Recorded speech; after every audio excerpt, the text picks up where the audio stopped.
Never gonna give you up, never gonna let you down, never gonna run around the circle. Never gonna make you cry, never gonna say goodbye, never gonna tell a lie. Patrick, vous avez pas perdu la main? Est-ce que vous pouvez couper le... on va regarder un film sur la...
Hello, everybody.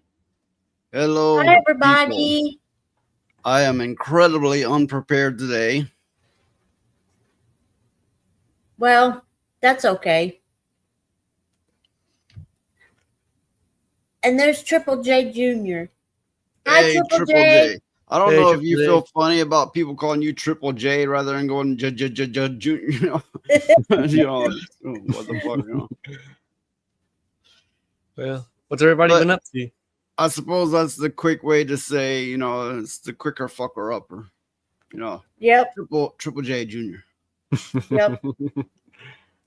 No, but he's been a long time follower. Happy to have him, obviously. Oh, Alchemy. Hey, Alchemy. Hi, Alchemy. Hey, Alchemy. This camera angle's fucking with me. Like, whoa. I don't want them like this fucking wide and I can't get centered. Oh, wait, I have an idea.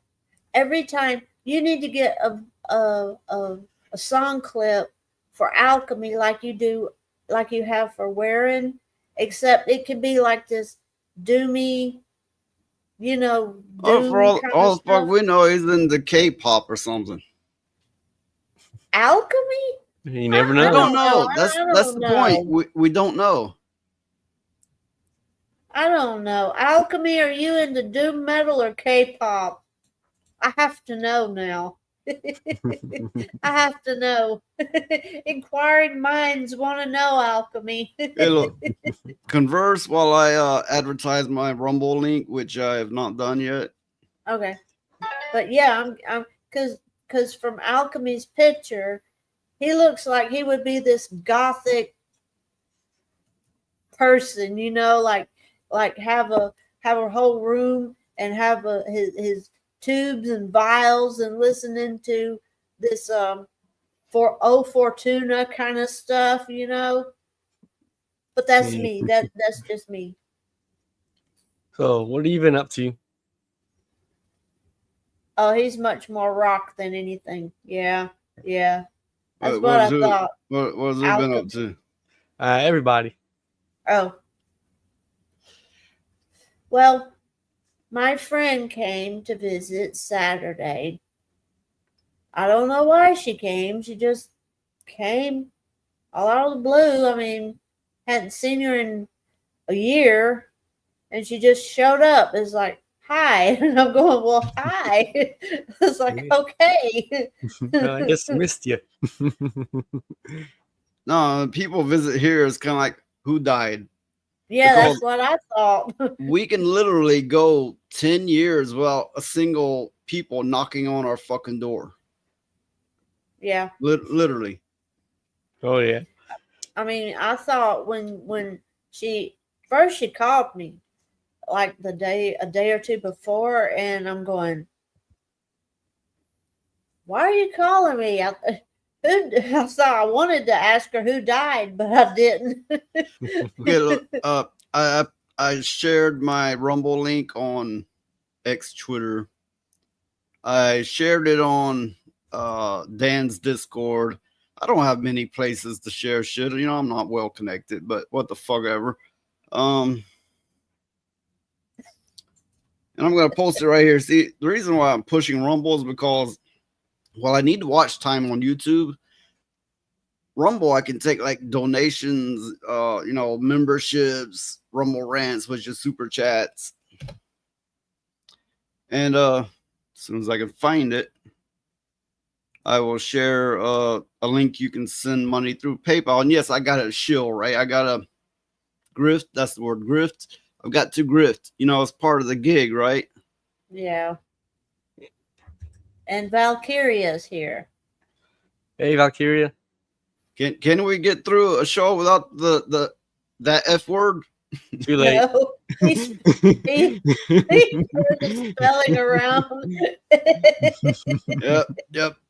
Straight out of the fucking gate. He's like running out of the gate with his thing hanging out. Food time.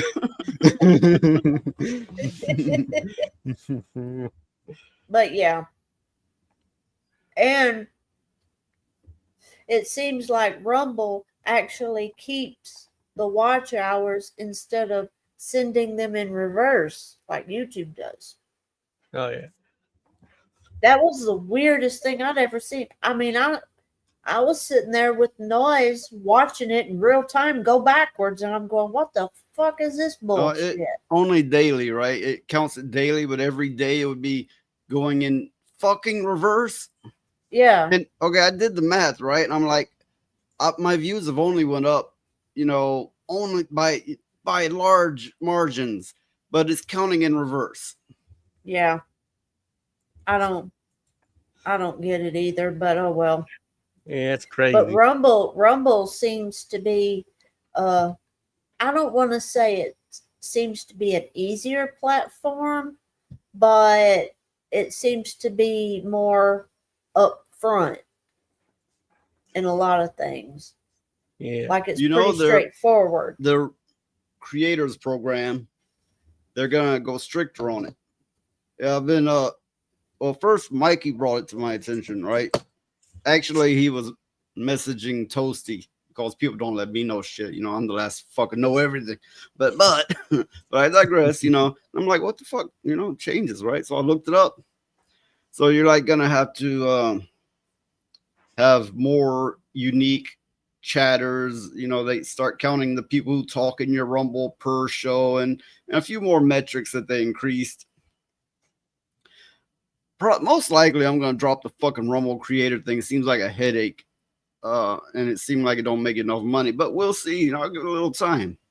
Yeah. Well, I know when you covered what was going on in California, you got a lot of viewers. The LA riots, I was covering that on Rumble. And I got up to what was 120? Yeah. 120 viewers on the live stream at once, right? Which for me is like, you know, nobody gives a shit about me. They were like, hey, it's on Rumble and they're covering it because I'm betting there weren't a lot. I don't know. There might have been. Whatever the case, I think Rumble promoted it because I was using Rumble Studio and it was political. That's what I'm thinking. Yeah. But, okay. Like, I don't know, whenever they cut off, I streamed it for like 20 hours or something and they cut it off at some point, but whatever the case, you know how much money I got out of that with 120 viewers?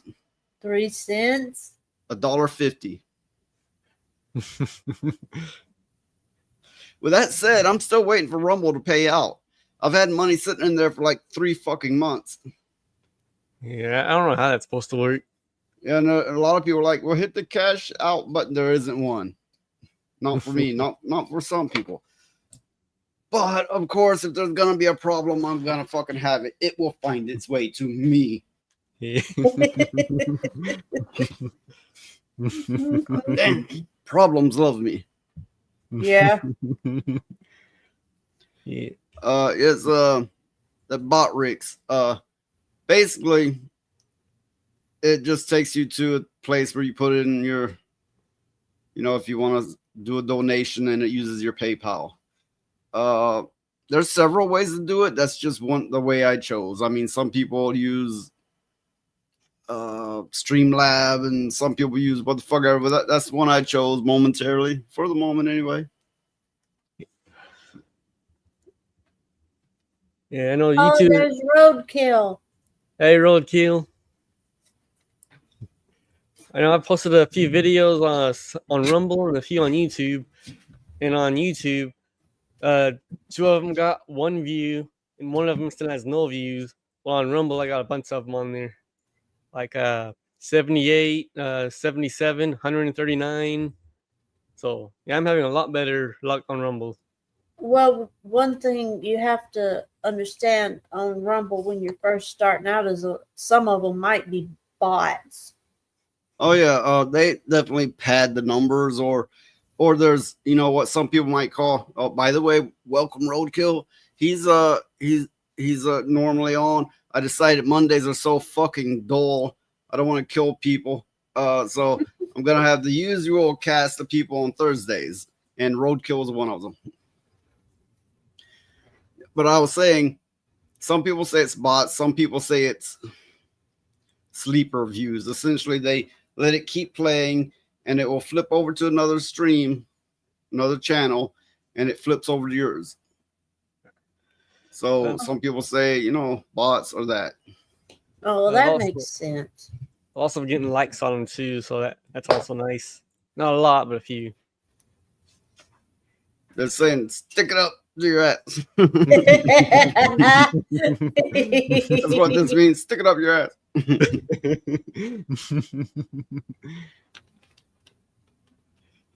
But we digress.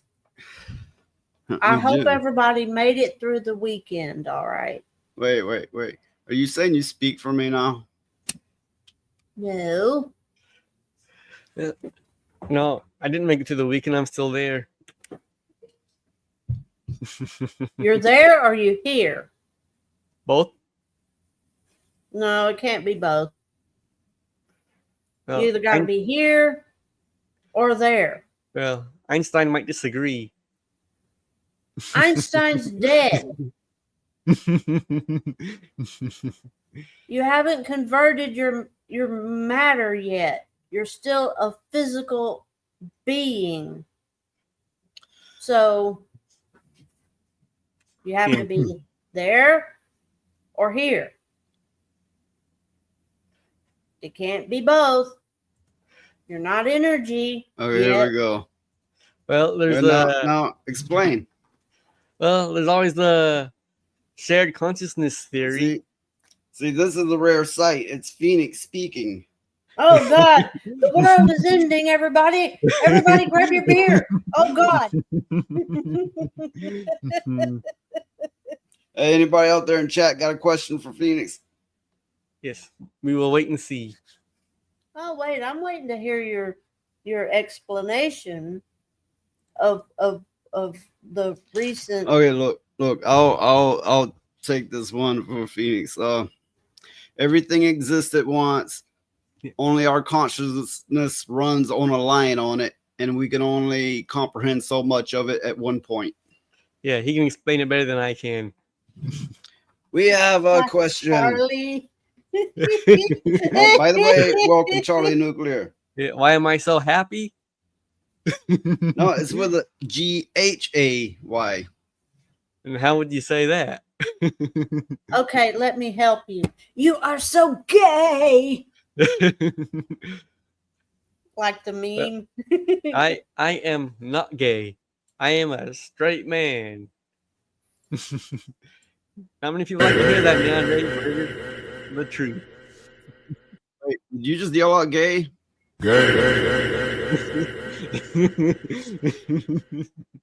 That answers so many You're questions. probably professing it to the world. No. Yeah. Yeah. That's their wistful thinking. That's not wishful thinking. It's probably So, true. so you're looking at the world going, they wish they could have my body. It's their wishful thinking. They just want this body so bad. Well, I they know Jesus I know I'm Christ. all that. they keep going on about it. It's the only option. Oh my God, narcissistic much, Phoenix? Good Lord. I've seen some narcissistic shit in my day, but that about beats all of it. Okay. Let's see. I'm gonna get straight to a news article here. Get the fucking comment out of the way. Get my shit together here. Let's see. Fantastic Four producer affirms Sue Storm is the leader of the Fantastic Four. Since when? Because That's what I asked. I was a comic reader, or especially in my youth, but all my life, and I've been alive near 5 decades. So Well, since when? Yeah, I want to know Okay. since when. Grant Curtis, one of the producers on the upcoming Craptastic Four, Fantastic Four First Steps, affirmed that Sue Storm is the leader of the Fantastic Four in the film. How is this? I mean, they all went up in a spaceship, so they're all qualified to be astronauts. But I don't believe that she was ever the leader, nor when they came back down and they had these, abilities. No, that's never been the case. Yeah, if there's anyone, it'd be Reed Richards. Mr. Yeah, Fantastic. that's who it's always been. Curtis stated, if you do go back through the comics, you realize that Sue Storm is arguably the leader of the Fantastic Four, because without Sue Storm, everything falls apart. She is literally the Invisible Woman. Okay, it's like fight breaks out. You can't see me. Well, Okay, yes. is, Okay, look, yes, I understand she has powers beyond that, but the premise, right? The premise. Yeah. well, I mean, the thing is she's Being the invisible. glue doesn't necessarily equate to being the leader. Now, I've read. I've never was big into Fantastic Four, but I have seen some of it, and at no point did I see her even being the glue, much less the leader. Okay, yes, I understand. She is the sister to the Human Torch, and she is the wife to the Mr. Fantastic, Reed Richards. That, in a sense, that makes her a glue, but not of the team. Just not in the sense they're speaking of, I guess is what I'm getting at. Not in that sense where she's the great heroine, the girl boss, all such as that. Well, Yeah. to me, all she does is she turns invisible, and basically when she talks, anybody that just wouldn't know she was there because she's invisible would swear they were getting schizophrenia or something. Well, I mean, of course, in the comic, her powers go far beyond that. Like, she can put a dome over somebody's head to suffocate them, or she can put up a wall, and well, don't go much beyond that. But there you go. Okay. Additionally, it was implied that Sue is the main protagonist of the film. This is it has 3 other people in the Fantastic Four. It has a gender swapped Silver Surfer, and it has a world eater alien, Galactus. How is she the main person in the film? It just doesn't make any sense. We had the desire to date aesthetically, but in terms of character treatment, we should be front and center. It's like, hey, tell the best story possible. So essentially what they're saying is, yes, they wanted to set it like it was the 60s, but not in the sense of how people viewed women then, is what they're trying to say. I think they should have been neutral. You know, they could have hinted at that women got disrespected, but you know, not laid into it or to completely flip it and go woman power. If it wasn't for us women, you'd all be screwed. Yeah. Yeah. But I think the way the direction they chose to go with this is just all kind of wonky. I So, mean, Edward Alchemy says, I'm much more knowledgeable in X-Men and Spider-Man personally. What little I know of Fantastic Four doesn't support what he said at all. Same here. Same here. yeah, me too. I was looking forward to seeing the Silver Surfer in the movie, but then I heard it was going to be like one from another dimension where it's a woman or something. And I just They mess it up in so many more ways than just that. That's just the most immediate obvious one. Actress Vanessa Kirby, who plays Sue Storm, also discussed the relationship between her and Pedro Pascal's Reed Richards. She said, I've never had a male actor as a counterpart who's been so utterly equal and supportive of their relationship, but also the female character opposite of him.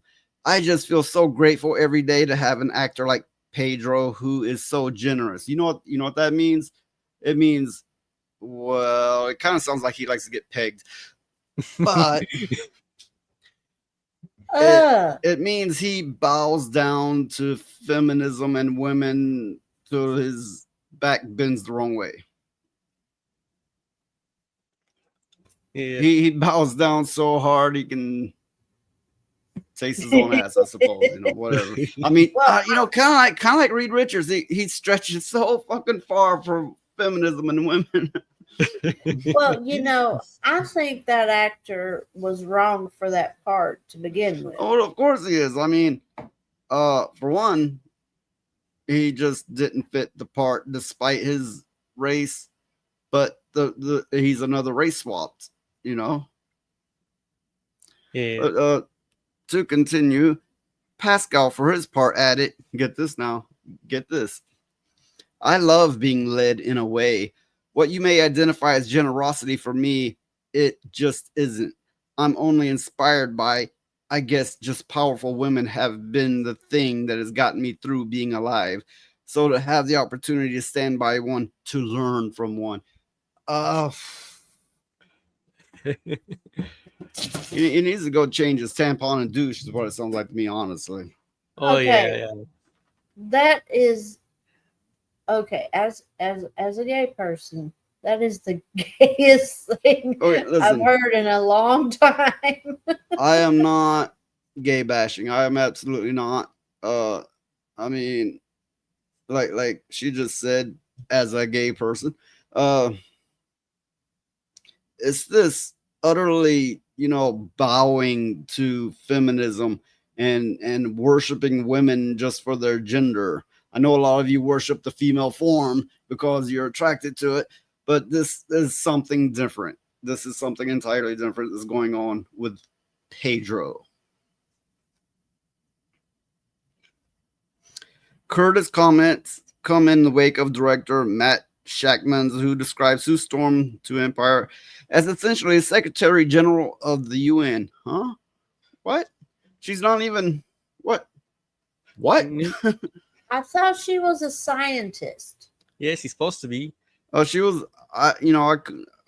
Reed Richards is a scientist for sure. Her, I'm not sure on that, but she was most definitely an astronaut.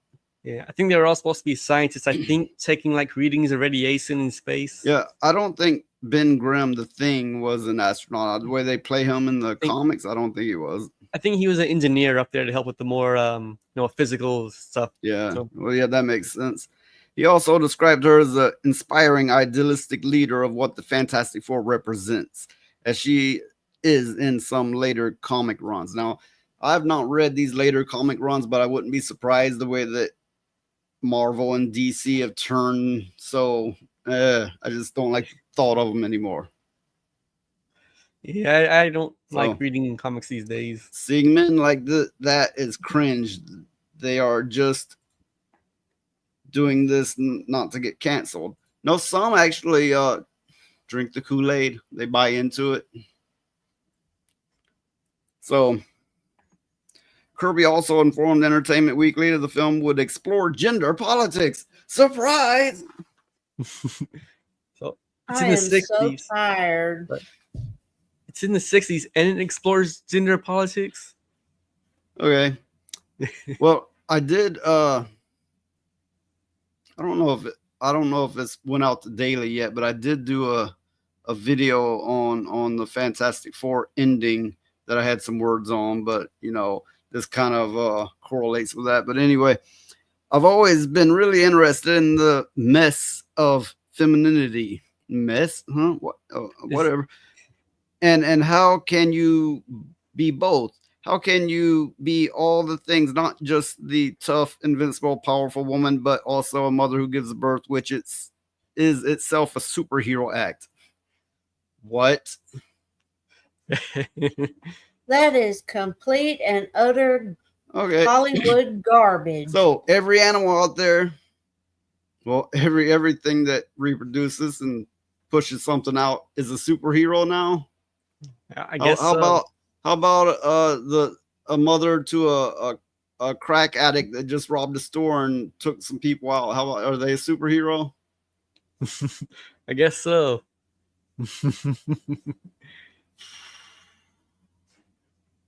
Oh my Okay, look, goodness. I know I fully well understand that a woman giving birth is a massive undertaking. But it's not like no men know what this is like, because a man pushing out a kidney stone is equally or more so an experience. Yeah.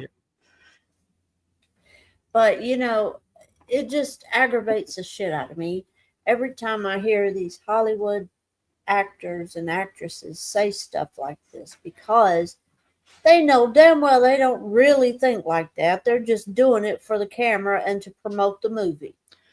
The film is also sex swapped Silver Surfer with actress Julia Garner playing the character. And yes, we all know about this, and I'm sure we all have feelings on this. I know. Okay. Edward Alchemy says to Midnight Ladybug, I love strong women myself, but guys like him take that way too far. I call them cucks. And that is a great word. That is a great fitting word. Yes. I mean, I suppose you can use that as a kind of umbrella word, because there's so many words that can be applied to it. Yeah. Okay. As for her character, Shalabal, which the male Silver Surfer, the real one, is Nora Rad, unless I'm mistaken.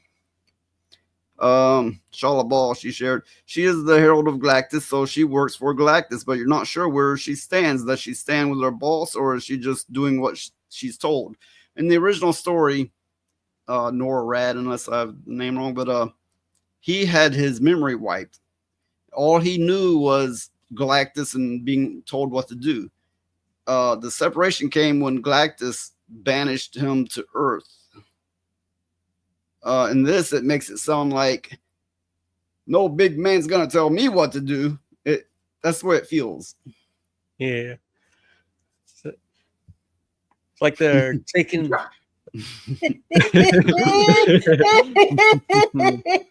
Silver Surfer, yeah.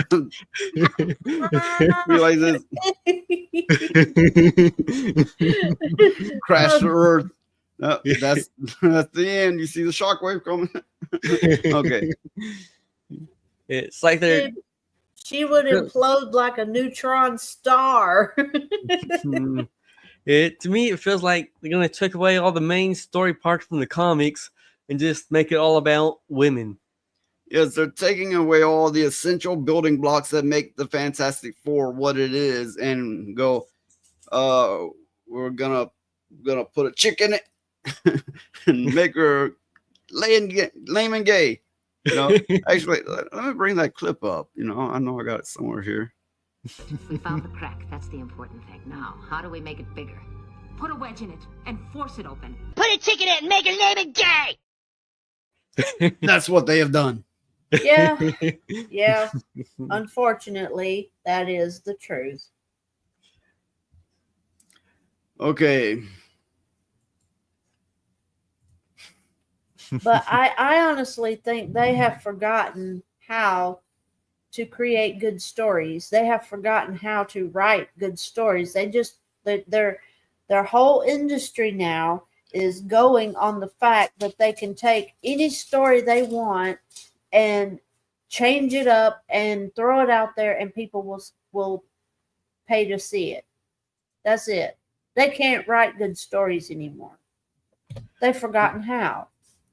They've forgotten the art. I think there's good writers out there, but the higher ups don't want them to make their own thing. They want to push their own message out. Well, you know, I read a lot every day, and I don't know if I'll cover any of these stories that I'm speaking on, but I run into a lot of stories where this is what we were wanting to do, and we were trying to forward this thing, we were trying to improve and put it out there, but they wouldn't let us. They stopped us, then they banned us, then they blackmailed us, and then they stopped any mention of anything to do with it. You know, they block it just like scorched earth. There will be no thought of it. There will be no speak of it. There will not be it ever. It's our way and only our way. That's the way. So many things that I've read over is essentially that. Yeah. Like, I read he has a point there. Alchemy does. They fired all the people who knew how and hired the people that never learned. Yeah. By the way, for you viewers out there, give us a chance before you run off, because we don't just go reading blah blah blah blah blah. You know, I mean, we try to make this very entertaining, and we are, for the most part, unfiltered, non-censored. For the most part. After all, I still am on YouTube until they ban me, which I feel is inevitable, but I'm going to prolong it as long as possible. Yeah. Yeah. Yeah, we don't say certain words. Yeah. Fuda. We can help it. Fuda. Fuck that. I know there's still good stories out there that they can make movies and TV shows up. I mean, look at Clive Barker. He has a ton of stories they could do it. Like, I would love to see The Great and Secret Show turn into a movie or TV show. Fuck yeah. The Great and Secret Show is one of the best stories that Clive Barker has ever done. Now, I will say the Hellbound book was written more eloquently. It was like pure poetry. It wasn't poetry, mind you. It felt like the most smooth flowing poetry in the way he wrote it. But as far as the better story, that would be what was the name again? The Great and Secret Show. The Great and Secret Show, which it did have a sequel book to it. Yeah. What was that? I think Everville. Okay. Which I don't think was as good. But The Great and Secret Show was a great book, and it would be really great if they made a movie of that. Although there's a lot of things they would not put into it from the book. Yeah. Now, I followed that story. Okay. To a point. I gave a bunch of Chuck bucks for the snatch clip here, referring back to this. Let me get the fuck. I can't get the money. I can't get it. It's in the ether. Yeah.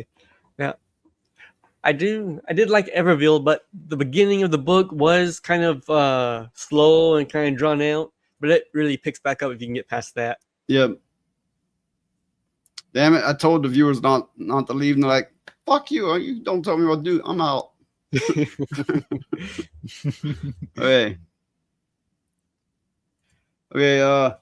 Elijah, if you ever want to try to abate your arachnophobia, type in this into YouTube: a jumping spider that loves staring at you.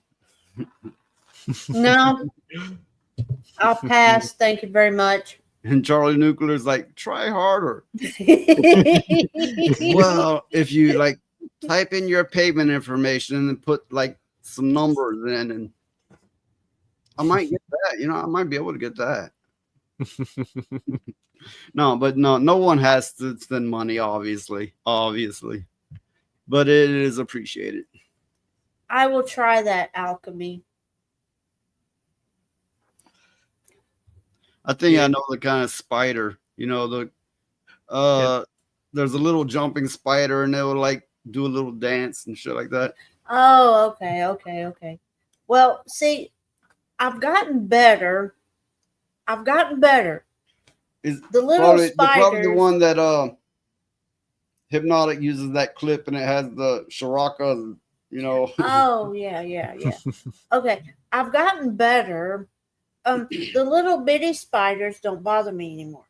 It's the big monster spiders with the hairy legs and well, you know. I I don't know about anywhere else, but here where we live, we get these garden spiders, and they're what, yellow and black, or what is it, yellow and brown, Yeah. whatever the case. They have some strong yellow on them, and they get as big as your head in some cases. And their webs, you can walk through them, and they don't break. It takes a lot to break them. You could damn near play a guitar tune on their strings, Yeah. on their webs, you know. Let me tell you something. Before I knew that they were harmless, right? I had encountered one that was about big as my head, actually probably a little bigger, and I hit it with a baseball bat, and it sounded like a fucking hard ball. Clock. Yep. but I will run out of the house. I'm not ashamed to admit it. I will run out of the house until that thing is gone. The problem we have, I don't know if it's everywhere, but the problem we have here is brown recluses. One bite would be your life or your limb, and two black widows, which is damn near as bad. Yeah.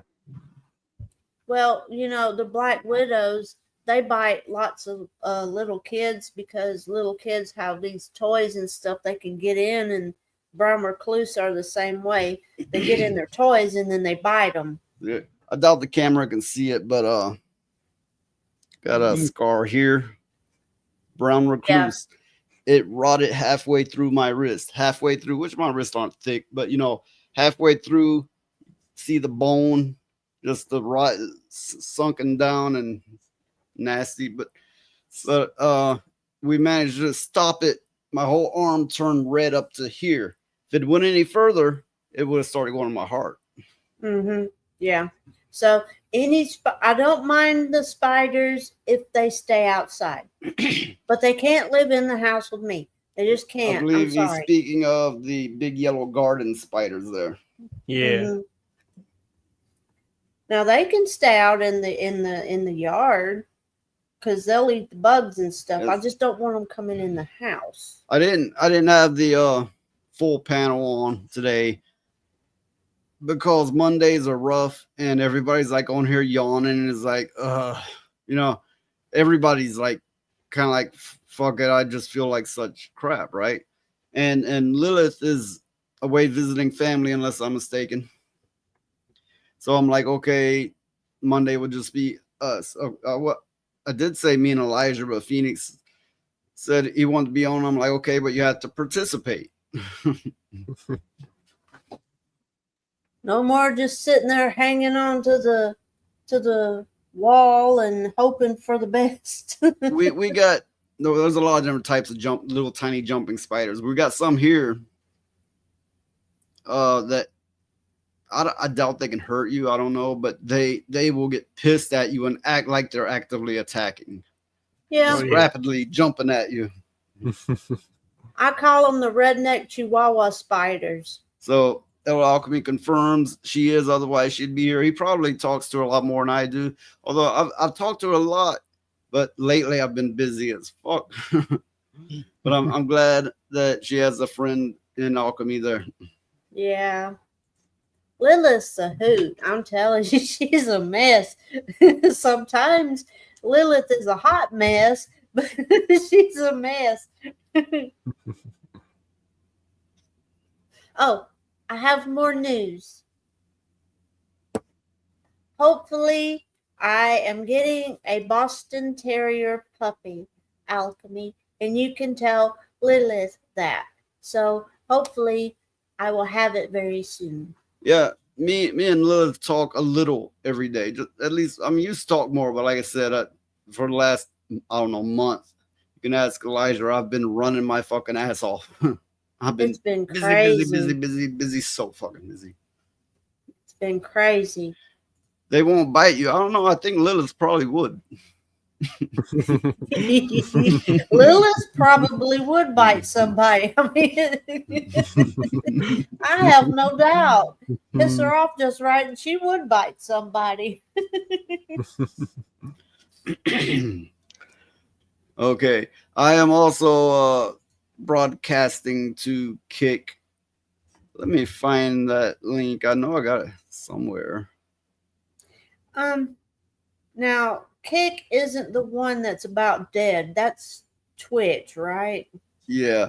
I mean, Okay. Kick is not something I would, it's not my go-to thing. It's not something I watch or I think much of, honestly, but it has become an option and it is becoming increasingly popular. So I have the option to cast to Kick as well. So I'm like, okay, I'll fucking do it. Yeah.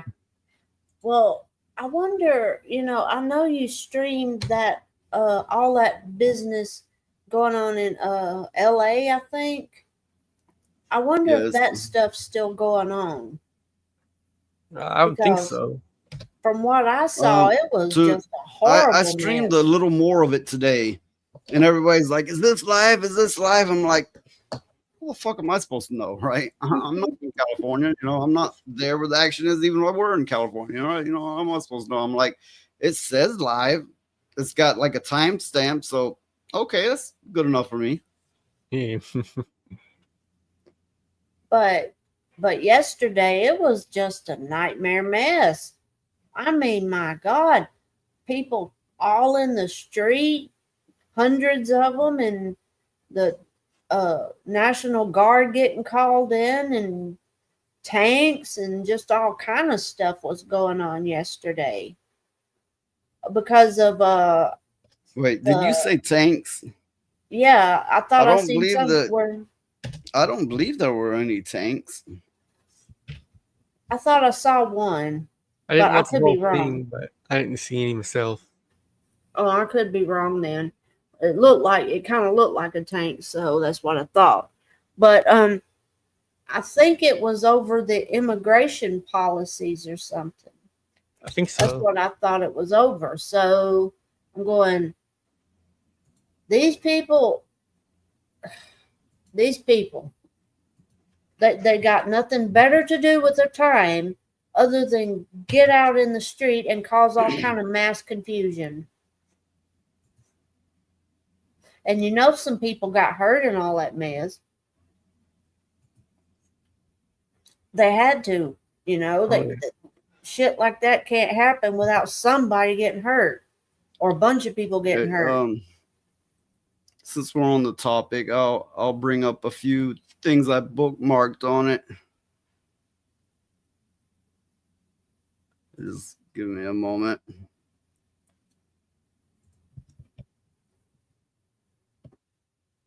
So, Phoenix, do they have any immigrants working where you are at? Yeah. A lot of I don't think they're not Mexican, but they come from like an island somewhere. Like Guatemalan or Yeah, that's it, Guatemalans. They have a lot of Guatemalans there. At least they did at one point. Not as many as they used to, but they had a bunch of them at one point. That's because they probably all got sent back. Yeah, they're good workers. Most of them didn't speak English. So, let's see what we have here. I'm not entirely sure. I suppose this is just footage of them attacking. Holy cow, they're throwing bricks at the police.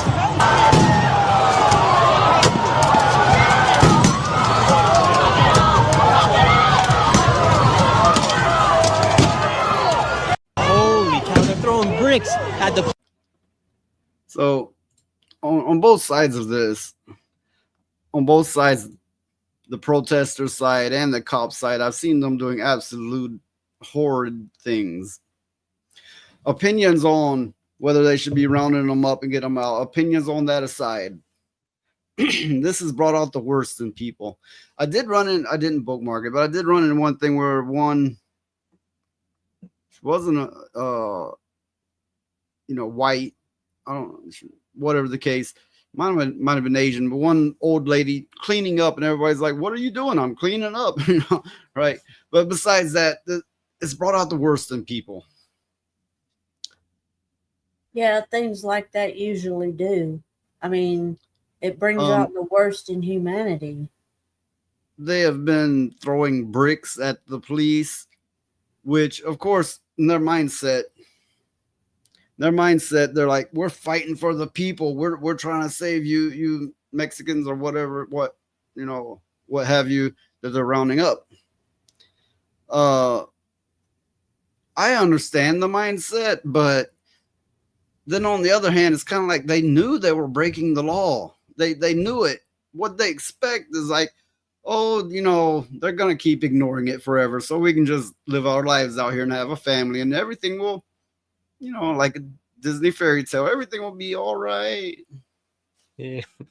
Well, I know used to, not anymore probably. Well, I guess it would depend on what country you're coming from. But used to, if you wanted to go live in another country, you had to pass some rules and regulations first. You couldn't just go and live in their country without some repercussions. I mean, you had to learn their language, and you had to be able to contribute to society and the whole 9 yards. You couldn't just walk in and expect them to go, "Okay, come on in." But now, I guess they're wanting the United States to be like everybody else. I don't think I have it bookmarked, but there was footage of cops on horses trampling people, and every time they'd get up, they'd shove them back down and they'd whop them with their sticks. And there was a video where they were using these rubber bullets. These bullets aren't rubber. I think they're concrete and then rubber on the outside, and when they hit, they do quite a bit of damage. They'd shot this woman in the head, and she was bleeding everywhere, and her and other protesters were like, "You did this, you fix it, and call an ambulance." And he's like, "An ambulance can't get through here," of course, because of the protest, right? There's another one. It was a reporter, and she was Australian, but she was working for an American paper, I suppose, or outlet, whatever. And you could see on camera the cop with a rubber bullet aimed at her ankle and pop at her ankle. Of course, Yep. when you have a press pass, it's supposed to signal to everyone you're not involved, especially to the officials. I mean, people, breaking the laws, they're going to do what they're going to do, but to the officials, they're going to be like, "Well, that's the press, leave them alone." But that is not the case. And here, on the protesters, then here's another thing that's going on. Or, at one point, I don't know if it's currently going on. Get down! Get down! Oh! Oh, he got fucked. Oh!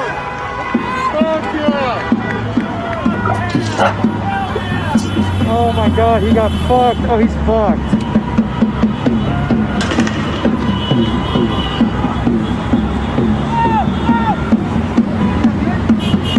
Gotcha, bitch!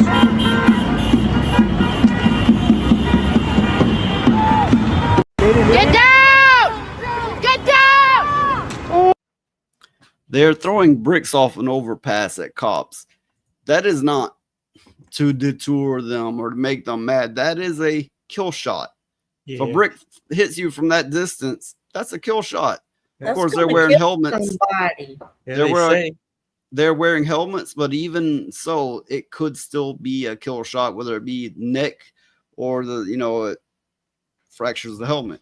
Now, like El Alchemy is pointing out, these rubber bullets, they're only intended for body shots and from a distance. Unfortunately, that is not the way that the officers use them. Not always. There's been too many cases of people shot directly in the head, shot at close range, like the reporter got hit in the ankle, couldn't have been 10, 15 foot away. I know my dad, one time, him and his brother was just messing around with rubber bullets and stuff, and his brother shot him in the side with one, and it broke every one of his darn ribs. I know. Every one of them. I know there's plenty of good cops, or at least some. But let's be honest here, because it's what we do here. When you tell a cop there's a mad, crazy crowd out there and they might try to kill you, they go out there like it's wartime, or in the least like it's playtime with humans. We're gonna give you rubber bullets. They're all animals out there. Go deal with them. It's like, got one. You know, pop, pop, pop. Run them over the horse. You know. Unfortunately, it's not necessarily a cop thing. It's a human thing, because the protesters are doing similar things. Humans, when given the excuse, will be malicious. Or essentially, they're given permission. There's a protest. They're like, oh, fuck, let's go join it. It's permission. You know, cops, go deal with all those thousands of protesters. In a sense, it's permission. And given permission and excuse, people will be malicious. Well, I think a lot of times what happens is some of the police go out there and they're going, oh, fuck. And fear overrides their good sense, for one. Another, I mean, it's human nature. You get enough rocks thrown at you and everything else, you're going to get pissed off. I mean, that's just the way it is on both sides. So here it's showing that they brought in 500 Marines into LA, and a helicopter spotted over the protest zones. So yeah, they already brought in the National Guard, and now they're slowly bringing in Marines. This is very much potentially going to ramp up to be something much greater than it already is. Yeah, but what I was saying was, what's basically going on is they're both kicking the hornet's nest, so to speak, and it's just creating more and more aggression on both sides. And they're both going to get worse and worse till something really bad is going to happen. Well, I mean, the worst part is people are enabled by the crowd as if it's okay for them because others are doing it. Yeah, like I was speaking of, it feels like permission to them. And of course, you get that on both sides. You know, you get the cops doing things with malicious intent because it's a crazy scene, and they're there to handle it. And some of them get carried away and it's like, ooh, I got a shot. Look at it. Look, watch, bang. Or you know, the man they were popping with sticks and pushing down was a white man, you know, to top it off, unless I'm mistaken. So yeah, I mean, unfortunately, I'm not saying it's a cop thing or a leftist thing. It's a human thing. Of course, usually when you have crowds of mass hysteria, it usually is a leftist thing. I can't help it. You know, that's the truth. Yeah. Truth is the truth. I would not be surprised if the whole city of LA is laid in ruins after all this is over, because they're already bringing in the military. And the military don't fuck around with that kind of stuff. They have to deal with that kind of stuff all the time. I don't know if there's anything really to it, but there was a commenter on the stream that I was doing. You know, it had like up to 120 chatters, viewers. One of them said that on Truth Social, they claimed that Trump said that they've told the cops and the National Guard and all such, if they have a mask on, they're one of them. Basically that.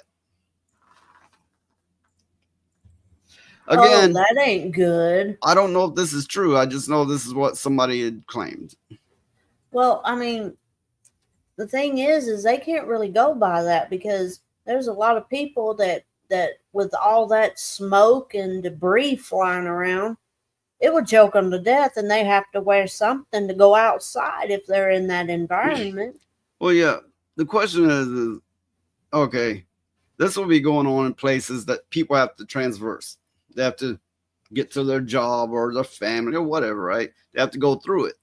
But the mainstay of them will be the protesters. Unfortunately, you know, it's a busy place and a lot of people coming and going, and a lot of them don't have a car, don't have a license, or don't use it. They have no need for it in such a place. A lot of them walk or whatever. So they're gonna get caught up in the crossfire. Yeah. And they will have to wear masks because of the tear gas. That would be my damn luck. Knowing my luck, I would be minding my own damn business, trying to go down the street, go to the store to get me some groceries, and all hell breaks loose, and all this, and I would be caught up in the damn middle. I'd have to call somebody. This is a uncommon occurrence. I have more viewers on YouTube than I do Rumble. Yeah, I was noticing that too. Wonder why. Well, It's your that's fault. strange. It's Phoenix's fault. He did it. It's my fault. Phoenix, He did it. Yep, he did it. It's my fault that I brought more viewers to YouTube, or that we have less viewers on Rumble. less viewers on Rumble. Both. But yeah, that would be my damn luck. I would get caught up in the middle of it, and I'd have to call noise because I wouldn't know what in the hell was going on, and I'd be, come get me! I'm all hell's breaking loose. Get the truck, get something, come get me. No, I doubt my usual panelists are watching. Because why would they? Of course. Roadkill's watching. He was. They jump around a lot. But if I can hold their attention in one spot long enough, I'm going to attempt to put down some ground rules and not to be a hard ass, but I think this is common decency. And that is not to say certain words that YouTube would highly disagree with on stream. To not be on my stream, and they're live on my stream going, hey, check this out, look what this other person's doing, look what they're doing, look, watch, and I'm on this Discord. It's like, motherfucker, you're on a stream now, you're god damn. So none of that. See, there was another thing. Remember what it was? Anyway,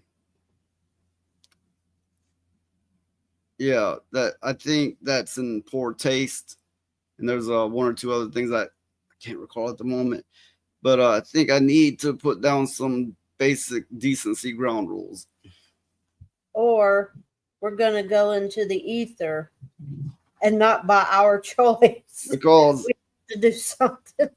While it is a fun stream and it is a hangout stream, it is not a pure fuck off stream like it is on YouTube. It is on YouTube, and it's got to have some quality of entertainment, of entertaining the viewers. It has to have some amount of covering topics. And when people aren't going with the flow of that well enough, that's too much fuckery. Well, one thing is YouTube has decided it's going to just obliterate people without warning or anything. So we're trying to avoid that. So we have to do what we have to do. Yeah. Anyway, it'll come to mind later. So yeah, Phoenix, all of this bullshit is your fault. Yeah, I've just been talking too much, haven't I? Yeah. No, it's you haven't been talking enough, and now they're all rioting in LA.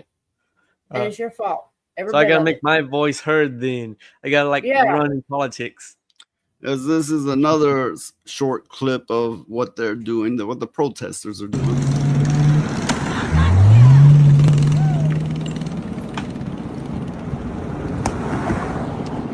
Now, I did read that they're calling for $50,000 to whoever can turn this person in, who give their identity and get them caught.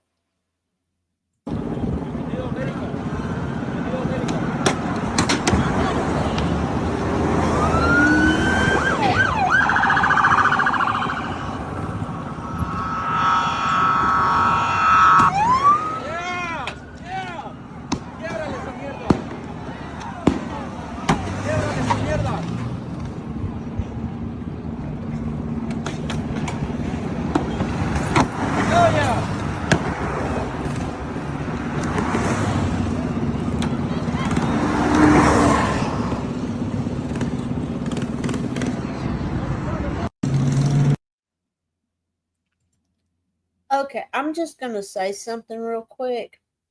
That stuff wouldn't fly here. People would get out of their vehicle and go tear somebody yeah. up. You're well here. Honestly, they'd just put their window down and knock you off. You know, bang, Yeah. right? That's what I was thinking. So yeah, it's like Ogby says that's totally reasonable, and yeah, I think so too. I mean, I don't want to come off like a hard ass, and with what YouTube's been doing lately, precautions are just wise. I agree. Unfortunately, people come on my panel. Oh, that sounds wrong, but anyway, they generally don't show up early. So the only time I get to address things is when we're live and we're all together. Generally speaking. But yeah, I mean, with the strange ass stuff that YouTube's been doing, it's just wise to have some ground rules because we want to stay. We don't want to one day wake up and go, what the hell happened to our channel? It's just gone. We also want to keep some resemblance to entertainment. Not everybody just talking over each other and yelling out words. That's a big no for YouTube, and watching other channels and Discord while they're supposed to be here entertaining people. So Triple J Jr. says YouTube won't allow me to stay subscribed to Newsmax. They have unsubscribed me 5 times now. Yeah. They unsubscribe people from me. So, I encourage people to occasionally check and make sure you're still subbed to me. Yeah. Yeah, and like Bot Ricks, or is it Botrix? Anyway, like and subscribe. Yeah. But yeah, Alchemy, next time you talk to Lilith, tell her that I might be getting a Boston Terrier puppy. She'll be happy about that. She always likes to hear about the puppies and stuff. I always say, like the old saying, don't count your chickens before they're hatched. Oh, I know. I that's why I said I might be getting one.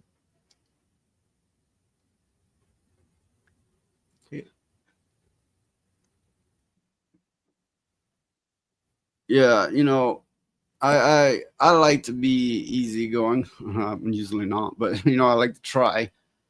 And for me to say there's rules makes me feel like such an asshole, But you gotta do what you gotta do. Yeah. Here's another clip concerning the riots. Go tell your mama how you proud of rallying people and taking them. You hear what he's saying, don't you? No. Let me Not go back. well. Listen to this first line. Go tell your mama how you proud of rallying people and taking them in. What crime did they make? What crime did they commit? Nothing. I'm sure you're proud, bitch. Oh, these motherfuckers are KKK. These my boss. Look at that. This is pride in you motherfuckers. So proud of standing so tall.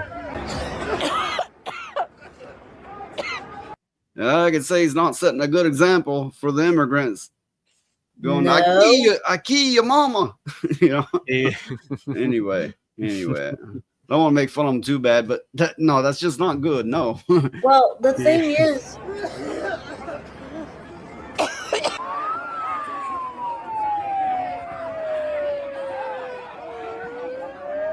Go ahead. What were you gonna say? is what he don't realize is he broke the law when he came here. To be fair, we don't know that he. if- To be fair, we don't know that he himself that was on camera is an immigrant, but he sure is speaking for them, and he's putting off a really bad image in doing so.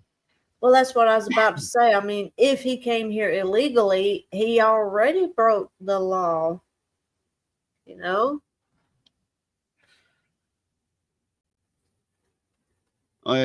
Another ground rule, which should be automatic, shouldn't have to be said. But when we're on a topic, don't just off into another fucking topic out of nowhere. You know, it's like, okay, we're talking about this. I got a web page up. I read it. Let's talk about it. Oh, something else entirely. Fuck that. That was never said. Fuck that. No, that's gone. Yeah, that's not good for anybody. Yeah.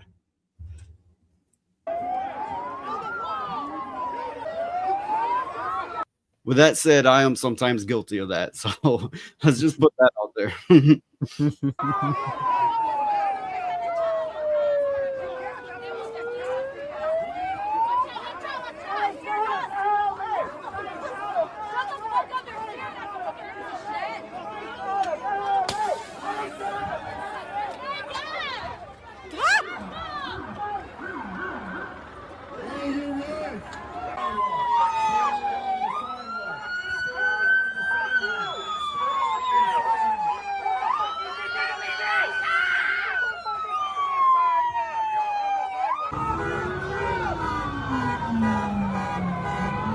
Anything of any significance to be seen in the rest of this video, so we'll just get past that.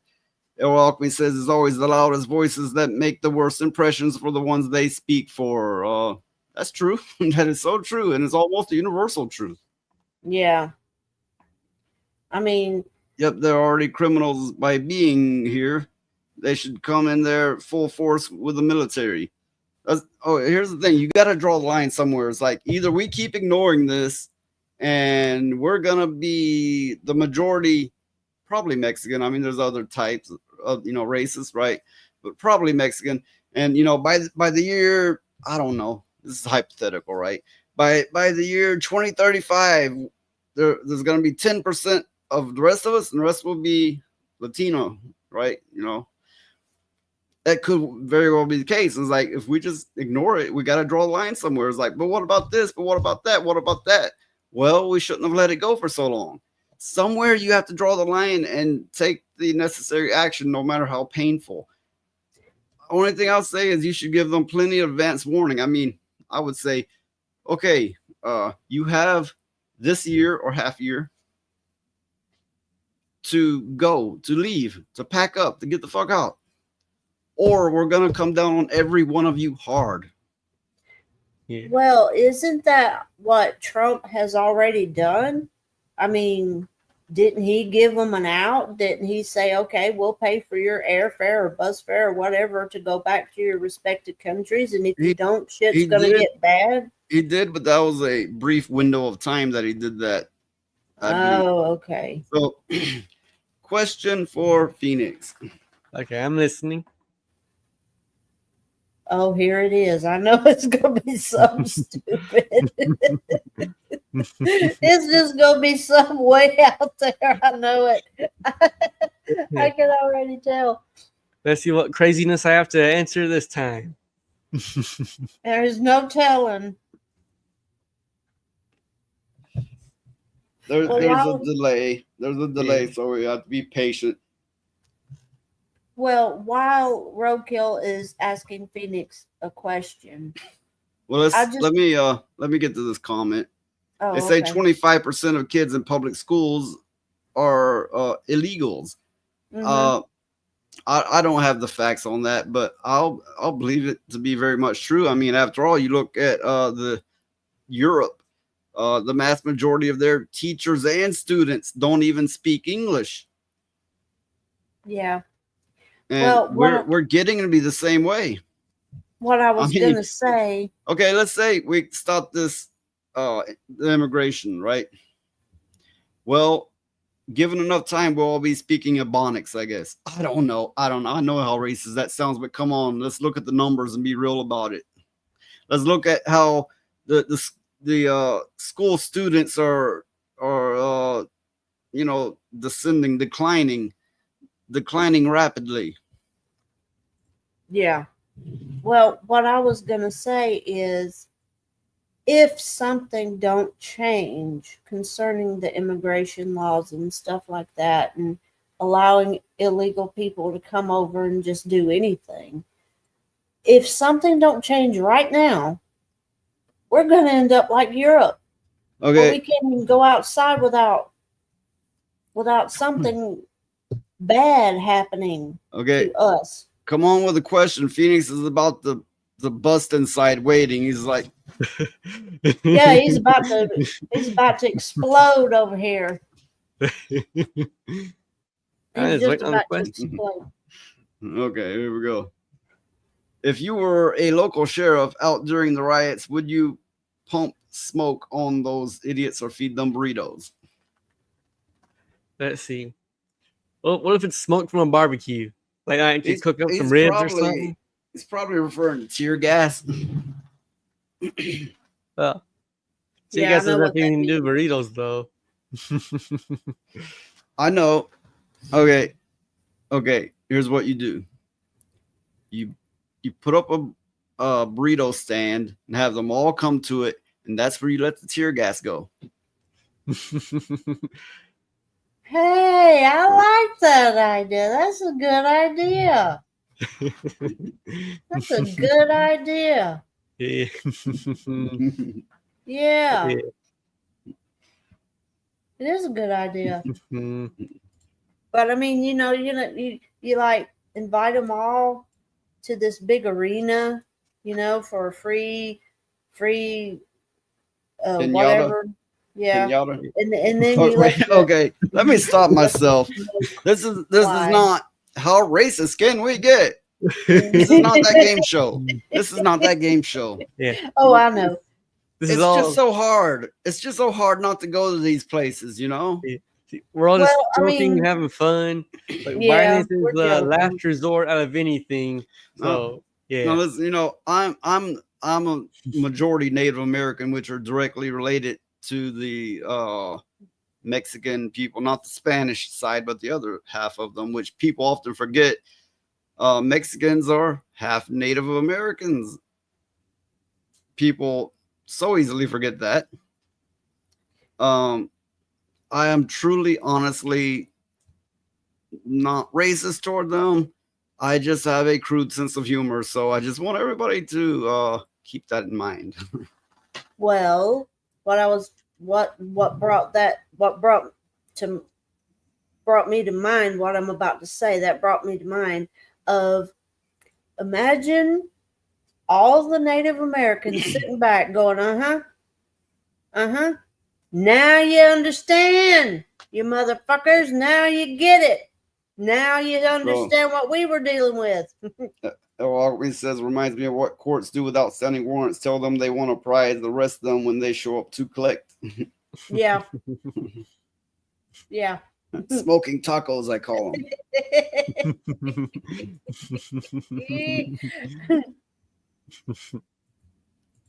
But yeah, all the Native people is like, now you understand. Now you get it. Not quite, because they massacred the natives. Yeah, well, true. Very true. And, you get a lot of, especially right-leaning people, they'll be like, so what? That's ancient history, and now blah, blah, blah, blah, blah. Well, fuck you. There's treaties that still hold. There still exists pure native land. The Native Americans didn't disappear. They exist. They're not unicorns. So, fuck you. You clearly you've not learned reality. This is not something from, when America was established. This is something that still holds today. There's native land, there's native people, there's native treaties that still hold today. So fuck your ignorant ass. Yeah. Well, there's a lot of treaties even now that the Native people cannot get the government to uphold, like that pipeline business. The whole thing with that pipeline is the government wanted to go across native land to extend the pipeline from Canada to the Gulf.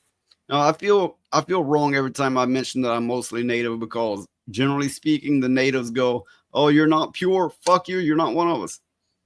So I always feel a little funny when I mention it. But Well, you gotta understand. I've had girlfriends who literally went, "Do you live in a teepee?" I've had people go, just, I tell them I'm part native, and they start laughing their ass off like I just told them I was a fucking flying dragon or unicorn. Like it doesn't exist. Yeah. The fucking racism and ignorance is real, and it's powerful. Yeah. I seen a clip the other day of this college professor saying Native Americans weren't real. And there was a Native American student in his class. Yeah. Try and wrap your head around that one. Now you might look at me and go, "Nah, I don't think so." You don't have to look further than my family. I'm the palest one of them. There is no fucking doubt if you were to see my family. All doubts vanish. Yeah. But people are going to give in to their ignorances because it's easy. It takes a strength of character and willpower to actually learn something. And so Roadkill says, Roadkill 101, be specific. Which, look for him. I don't know if it's going to be under his name, but sooner or later he's going to start streaming. Probably later, because people keep bugging him to do it. He's like, fuck off. But he says, me and a couple of Marine buddies were talking about going out there to defend the native over that pipeline issue. Well, here's the thing, and Elijah probably remembers this. I was highly tempted to do it. I was like, I want so fucking bad to go. I want, this shit isn't right. I was this close to going myself. Yeah, we were gonna go. Yes, I mean, there are treaties in place and they have sacred land. And with that said, understand it's not religion, it's a way of life. A lot of people can't make that distinction. They're like, no, it's not a way of life. That means it's a religion. Damn, I'm sick of retarded people. Yeah. But Roadkill, did you see that clip where the government was throwing flash grenades at them and stuff, and one caught this woman's arm and it just demolished her arm. Her arm was wrecked. I mean, it was. By the way, welcome, Frag Monkey. And if I never thanked you before, thank you for the donations you've given. I am so grateful. Yeah, hey, Frag Monkey. Okay, sup, motherfuckers. Hope you're all well. Noise, it's probably because of people like Elizabeth Warren. And if you're not familiar with that reference, she's as white as fucking toast. And she got into college, one of the highest colleges. I forget which one. Harvard. Yale. Yeah, Harvard. Yale or Harvard. I had been one or two. But by checking the boxes that she's Native American. And she's white as fucking toast. Mm-hmm. And she's not represented a goddamn thing to support them since. Mm-mm. Well, the thing is a Native woman called her out on that and said, no, you're not representative of our people. You lied on your college application to get into Harvard. That's all you did. There's no truth to anything that you said about that. Roadkill says he did not see that one. Oh, well, I doubt you could find the video now, but phosphorus grenades, nasty. Mm-hmm. Yeah.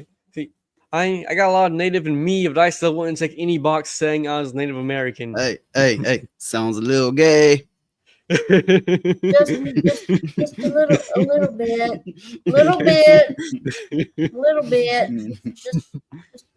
bit.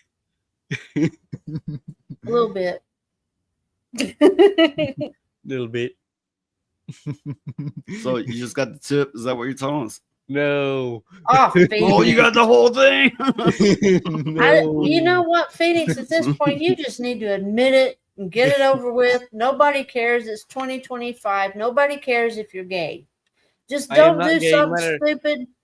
Don't do something stupid and turn into a woman. Gay, I am not gay. No, just don't do something stupid and turn into a woman. Stick with what you know. Never. Stick with what you know.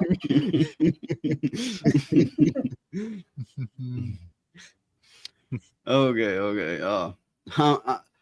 This stream is more so to cover topics. Of course, we're gonna have fun along the way, and we're gonna hang out with the chat, the audience, the viewers along the way. So, Valkyria Winter, remember, peaceful protest does work. Look at the trucker one in Canada. Canada. Okay, Canada. Violence will always violent. I think he misspelled a few words. Violence will always cost more than it should. Peaceful might take longer, but does work. It can. When I was younger, I joined protests. I was of course, I've changed a lot over the years. And I probably did it more so because I was like, hey, there's shit going on. I'm going to go be part of it.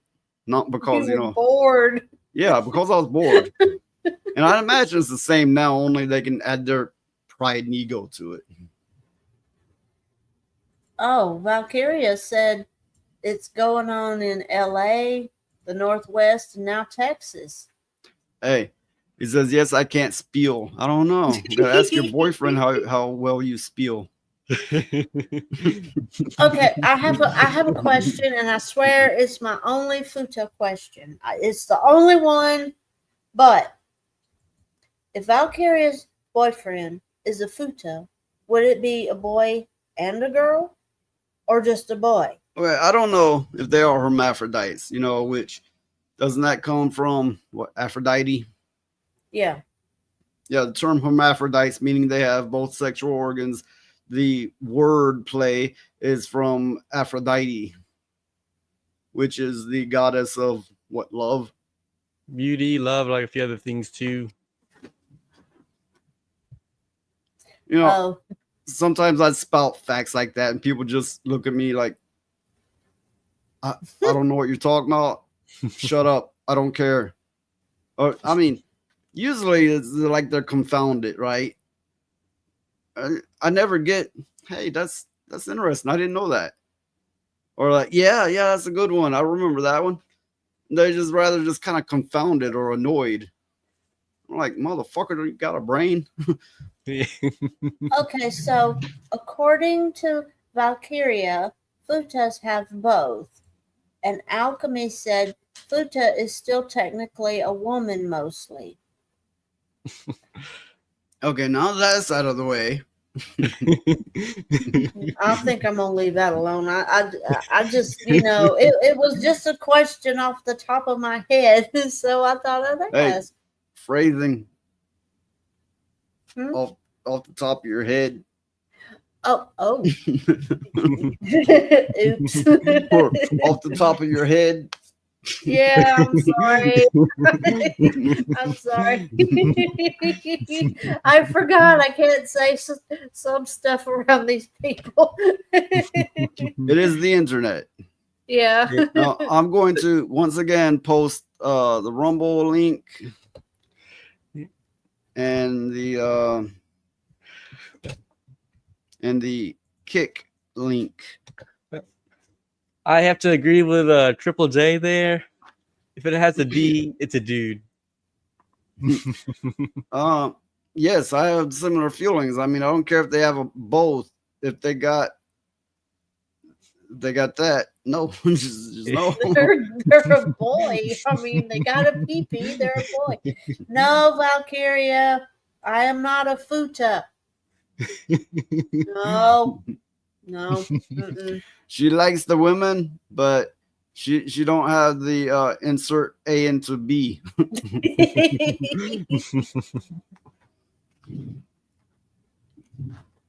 There's no frag monkeys. Get me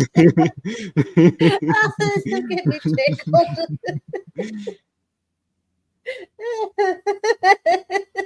Something, I'm not even gonna think that one through. Yeah. Oh my god. The Yep, he did it. He fucking did it. It's all Liza's fault. Yeah, I'm sorry. I had a question. It's my fault. It's my Okay, fault. okay.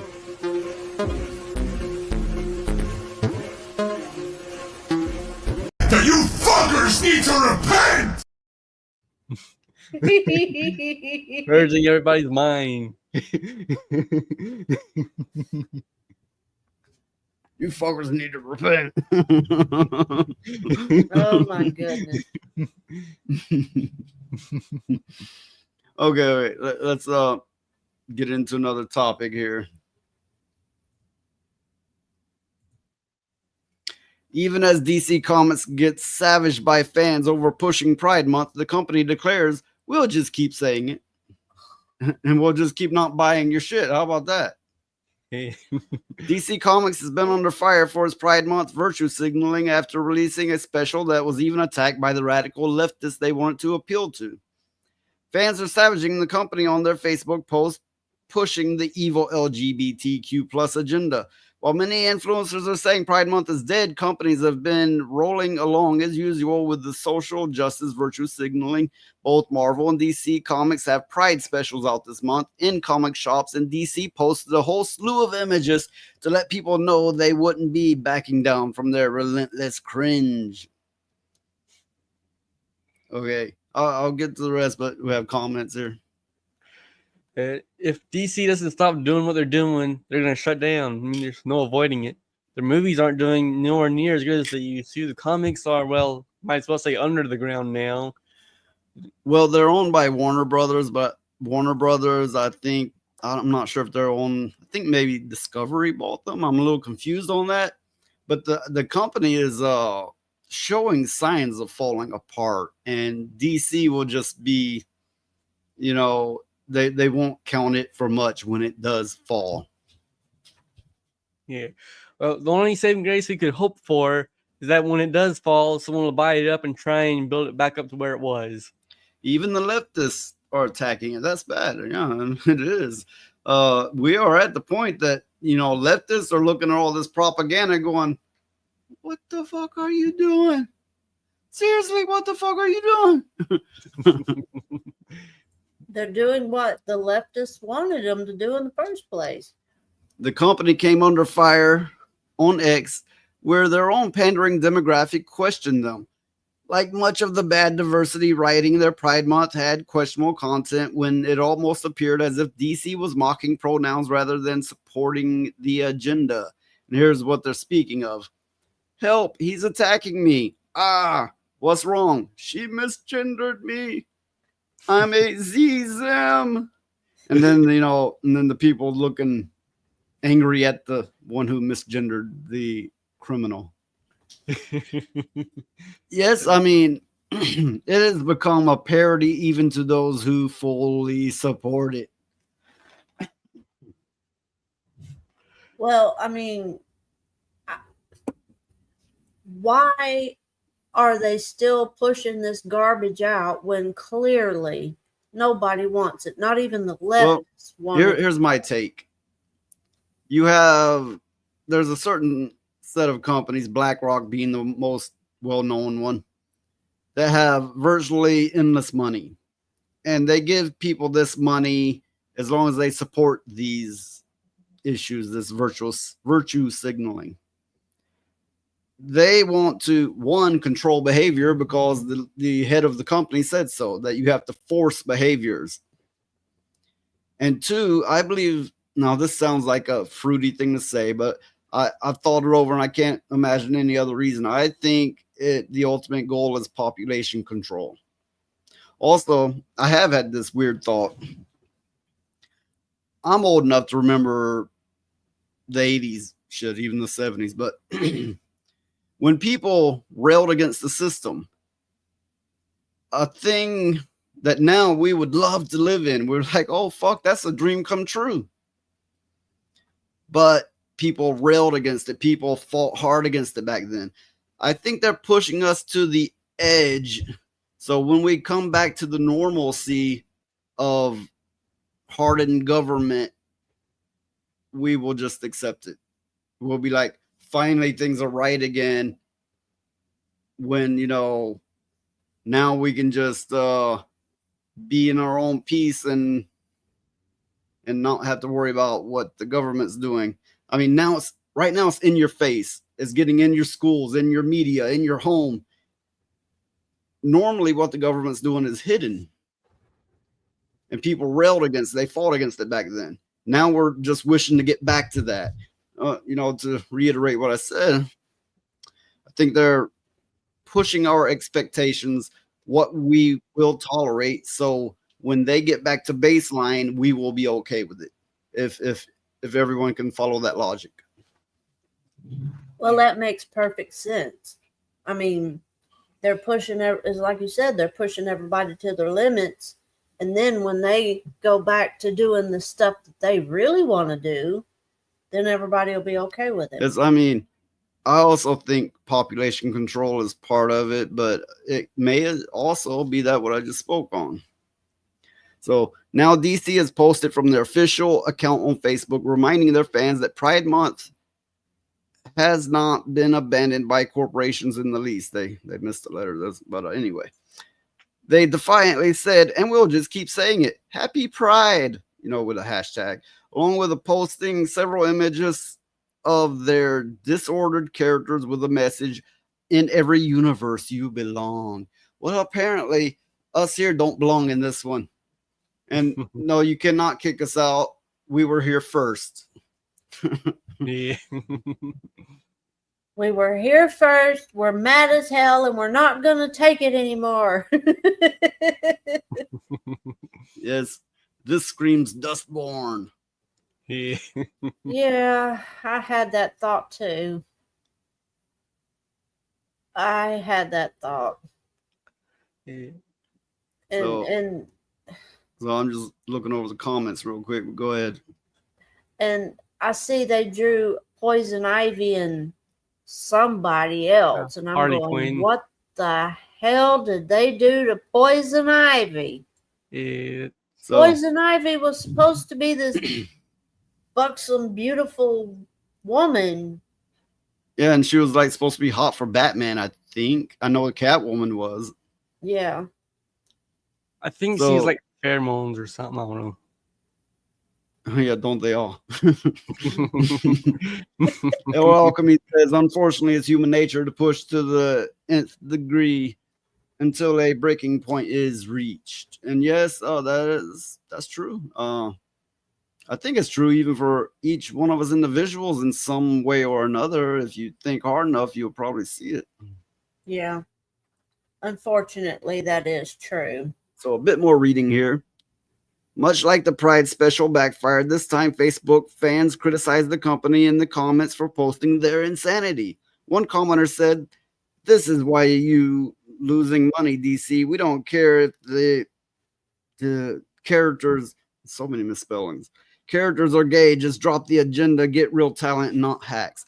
Another posted, "And yet not selling a whole lot, along with the canceled titles, you may earn brownies by not being anti-gay, but you're failing as a business. Congratulations." And a third saying, "Trying to destroy the new DC universe before it even begins." Yes, they've rebooted it. I don't know how many times. I know once or twice, I know. And they're rebooting it yet again, along bringing with all this pandering and virtue signaling right along with it. So yeah, it's gonna sink their ship. Yep. So, I don't know.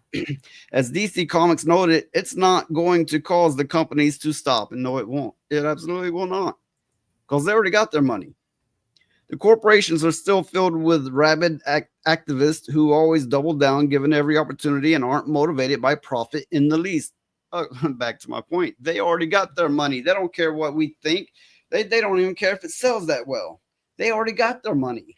That's like all these video game makers, with the what do you call them? What Sweet Baby Inc. does. Oh yeah. They already got their money, even if it's a big failure.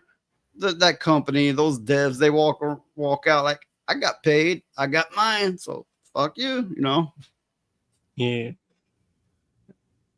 Well, I would be interested to see what would happen if there was a mass financial protest,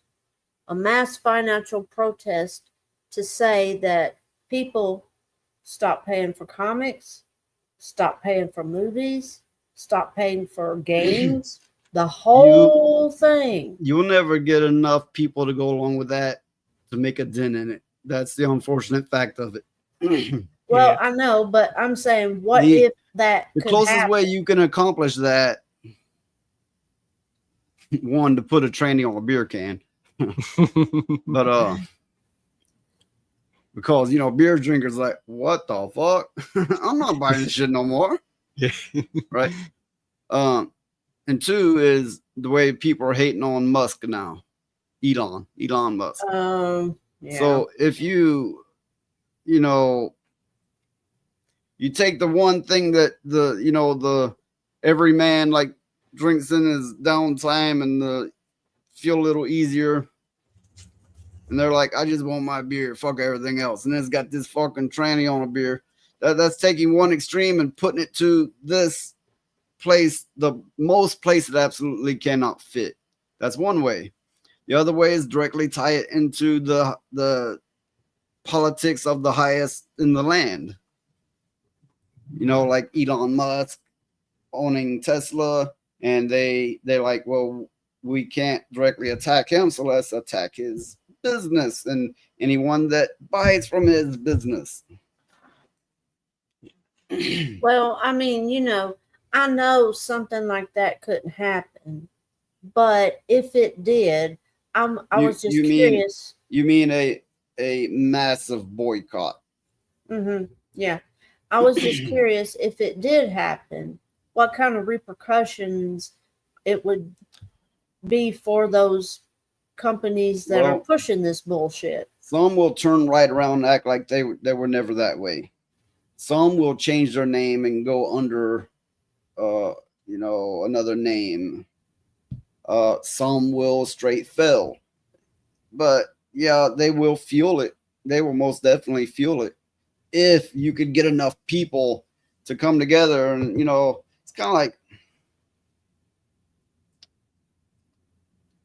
like say these activists, and they're like, we care about things, we care about this, don't do this, don't do that, but they have Apple watches and Apple phones, and it's like, hey, how about those people that are virtual slaves that make that shit? How about the children they got working in there? But no, I love my Apple. It's kind of like that. It's kind of like everybody's going, fuck Nintendo, they've raised the prices, we're not even getting a real game cartridge anymore, they're bricking consoles. It's gonna be the greatest selling console ever. Oh yeah. Yeah. You cannot get people to come together. Even the people who criticize it hard are still gonna be like posting on Twitter or whatever. I got mine. Look at it. I got mine. I got the new blah blah blah. I don't know. People are just a slave to their impulses. True. That is true. They're I guess it's comforts. I guess it's everybody has a child self. Everybody. And it's their child self going, I must do this so I can feel a little bit better inside. Even though I know all of this and I'm against all of this, I'm going to get it anyway because my child self wants it. I'm not calling everybody out there in this shit a child. That's not what I'm saying. I'm talking more than anything psychology. And, psychologists will tell you that, inner child is one way to put it. Yeah. But and yes, that is a more blunt, direct way to put it. And it works for me. It works for me. Yeah, I agree. It's true. Well, I mean, everybody. I agree. I agree. At the same time, I don't want to be too harsh on the people out there. Yeah. I want to be somewhat forgiving. If even I know the truth. Well, everybody's guilty of it. Everybody's got this. What? My head's Phoenix spinning dark now. there for a moment. I thought he was like darkened there for a moment. Yeah, he was. I don't know why. My eyes didn't flicker or anything. Must have been something with the camera. Are you turning black? Ah! Dun, dun, dun. But I mean, there he goes again. He's darkened. Oh, it's the light from the screen. I'm You're picking up. switching tabs. Yeah. Oh. Listen. Do not bring up your dirty stuff while you're on stream with us. No, I'm not doing that. I was gonna say I was noticing there's more and more media based in the past. Like one thing I seen. No Fuda. It's not a Fuda. One game that I thought was pretty interesting. If this is the right trailer for it. No, I seen a different trailer. I was gonna wait till I found the right trailer before saying something, so I just need 1 second. The second's over, Phoenix. Oh, you guys talk about I find the right one. Hey, look. I think this is it. Phoenix will start stealing museum artifacts next. Oh, wait. The thing about that is there's a new game that came out where you're a black person stealing African artifacts back that were stolen from the Africans. I have not heard of that one. I forget the name, something looting. But it looks to me woke as a mother, woke as somebody on crack. Well, okay, so they made a game where you play a black character and you're looting stuff. Isn't that highly racist? You would think so, but here's the thing. With any of this virtue signaling or wokeism, it eventually comes back around to eat its own tail. It will go full circle eventually to where we're going, yay, that's right, you're fucking doing it right. And they're going like, uh-oh, we went wrong. Museums including Target, Dollar Tree, and Walmart. Yeah, you're gonna be in there like, it'd be like, bitch, I dare you do something. Fucking cracker, you ain't gonna do shit, cracker.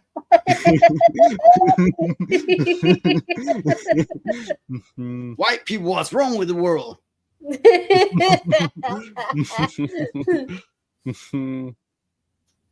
my goodness. God damn, it's like, it's like, I'm like, don't make me look racist, and you're handing me a shovel and got a big X on the ground. Get at it. You better get busy. My thing had nothing to do with race as everybody else. Listen, I'm not being racist. I'm talking about the ghetto acting people. There's absolutely no shortage of whites that act that way. Oh yeah. And Latinos, I'm never sure Latinos that act that way. I think Latina is a woman. Okay, Latinos, right? Yeah. There's no shortage of whites, Latinos, you name it, that act that way. I'm talking about ghetto behavior. So don't look at me and be like, racist. No, I'm talking about the behavior.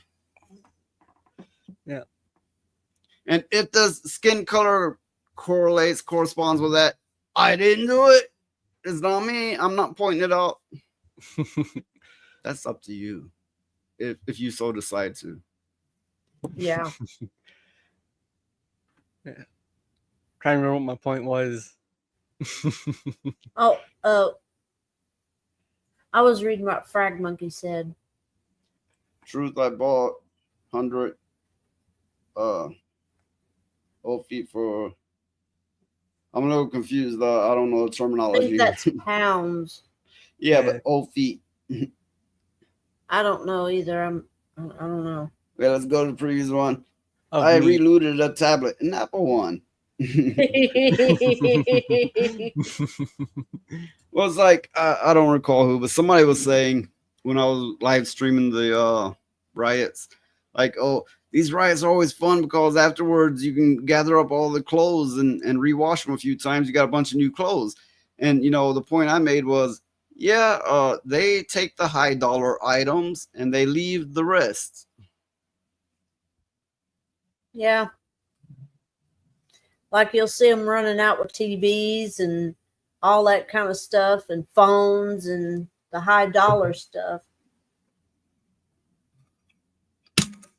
Which is really useless. I mean, the TVs and stuff, you can unlock them and stuff like that. But I was to the understanding that all the stores have this device on all their electronics where you can't just walk out of the store with it. Well, it'll be an alarm or something, and then you have to use magnets to get this stuff off in some cases. But whatever, I'm sure they got it all worked out. For that matter, they'll sell a lot of locked things to people for cheap. Yeah, that's true. That's very true. Yeah, it just makes it harder for the average shoplifter. I am not unfamiliar with that lifestyle. And that's true. I am not, absolutely not a shoplifter. I'm just saying I did a lot of dumb shit in my youth. That's all I'm saying. Like we all do. We all do. Yeah. Yeah. Then, all while claiming they need to feed their families. I'm sure there's some of them be like, no, I just want shit. Yeah. But a lot of them be like, I need to feed my family. Well, your family. It's like, yeah, you're going to take all that stuff and sell it to buy groceries to feed your family. Every bit of it. No, I don't think so. You're going to keep some of that stuff and sell it and keep the money. But again, we're talking about ghetto behavior, not race here. Yeah.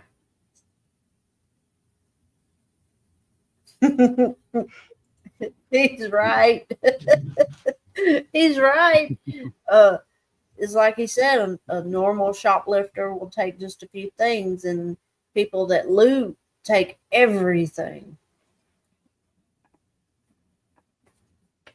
I was wondering what Phoenix was doing. I don't know what Phoenix was doing, and I'm trying to figure it out. I seen something on the cat, but the cat wouldn't let me look at it. Hey, what did I tell you? Don't be doing that shit in public. The young girls who want to make life with pussy, your pussy will perish with you in hell. May your pussy perish with you. May your smooth pussy, creamy pussy, and tight pussy perish.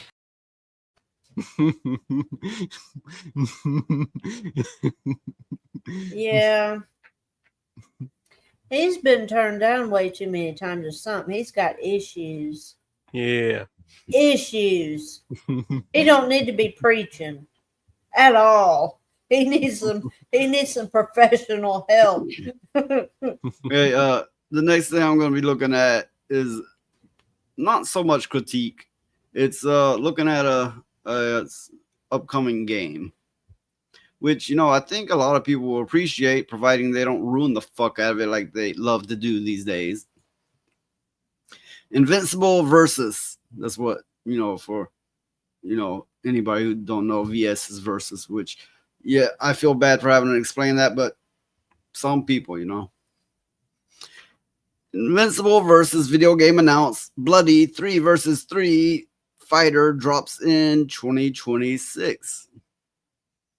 Invincible is getting a fighting game titled Invincible versus. New title brings the hyper-violent comic and animated series to life as 3 versus 3 tag team brawler set to launch in 2026 for Xbox Series and, the whole Xbox list. I don't like when these companies do exclusive to this and to that. I don't like it.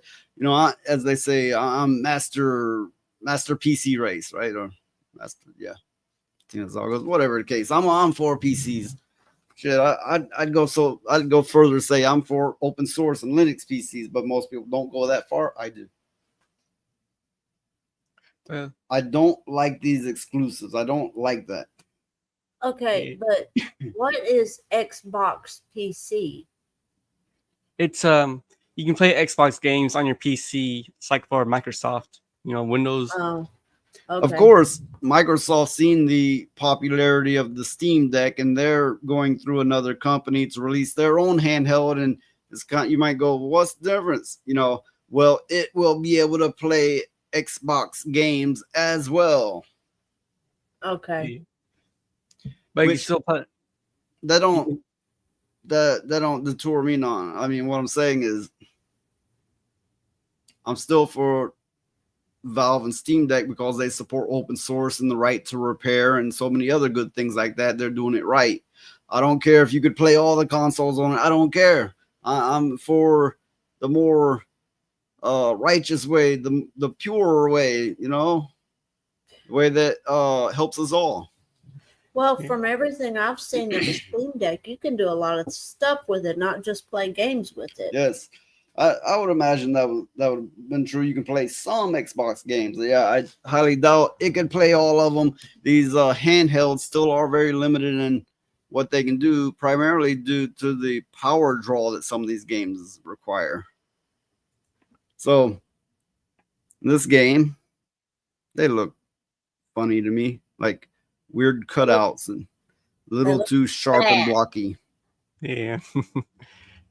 Okay, but carry on. Invincible Versus will feature 3 versus 3 tag-based combat, explosive superpowers. Sounds like diarrhea, but anyway. Bone-breaking combos, destructive arenas, and graphic visuals. I like the destructive part. You know, when games have destructibles in it, I always like that. Yeah.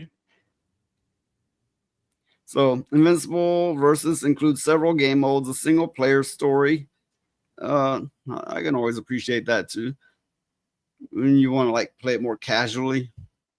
Versus multiplayer, competitive and casual. Arcade mode with character-specific arcs, which is how's a different story. But anyway, training mode for combo mastery. Every fight leaves a mark, blood, broken limbs, and all. Developer Mike Willett said the team worked closely with Kirkman, who was the inventor, and the Invincible creative team to deliver something that feels authentic to the fans of the comics and show. It seems interesting. I mean, do these marks stay on you after the fights? That would be interesting. I was wondering. Like in the cutscenes. Yeah, like say it carries on to the next fight. You know, like say you get a broken arm and it carries on to the next fight. I think that would be interesting. Yeah. In Invincible Versus, every move, every line of dialogue, every broken limb and bloodied mouth carries real cost and consequences. No tag fighting games ever delivered this level of intensity and violence. Well, Mortal Kombat has delivered quite a bit of violence. This game is a love letter for the fighting game community. So, I'll get to the trailer of it in just a moment. But that would be interesting, is like if you got hurt in one battle, it carries over into the next. That would be very interesting, because no other game does that. It's like when you fight one, it's the next battle you're healed and you can go again, you know, unless you get killed. I think it sounds pretty fun. Sounds like they're making it kind of in the same way they make those Dragon Ball Z games and those other anime fighter arena things. Yeah. But, you know, I see hints of games that are trying to get away from all of this woke bullshit that they're trying to cram down everybody's throat. And every now and then a game will come out that's not like that. And I think maybe this one will be kind of in that genre where it's not trying to push an agenda or anything. It's just a fun game to play. The Invincible cartoon for TV, right? They did make some woke changes, some small ones. I think they flipped a couple of races. I'm not familiar with all of them, but they did have some changes here and there. They did do a little bit of wokeism in it. But on to the trailer. So you're gonna make this full screen.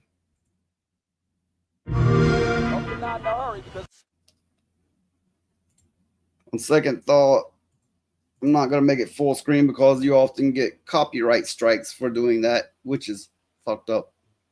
Northbound is backed up all the way to 18th Street, and the southbound ain't looking much better. So this is ridiculous. Please, come on. Are you one of them? You're here, but if you're actually...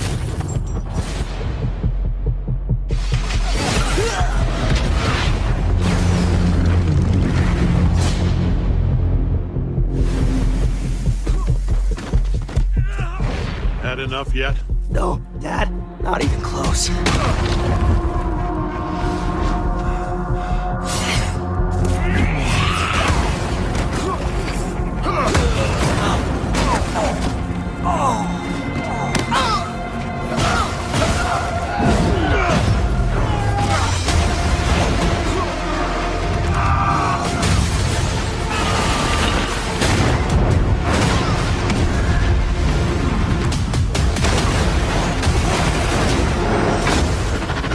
I hoped you'd understand why I had to do this.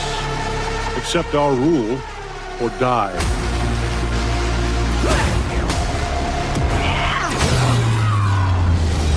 I'd like to propose a third option.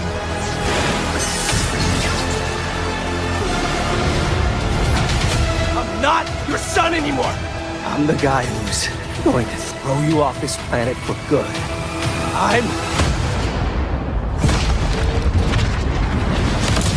I trusted you!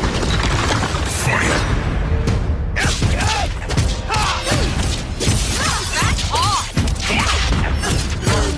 Ready to bleed? This is over!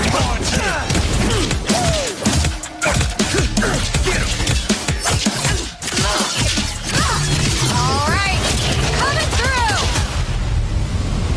Let's do this! Gotcha! Going up! Need a hand? Might want to look up. I'm up! See how you like this? It's an army!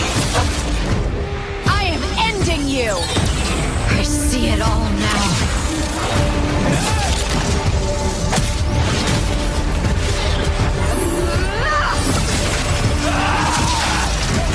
Team is an army!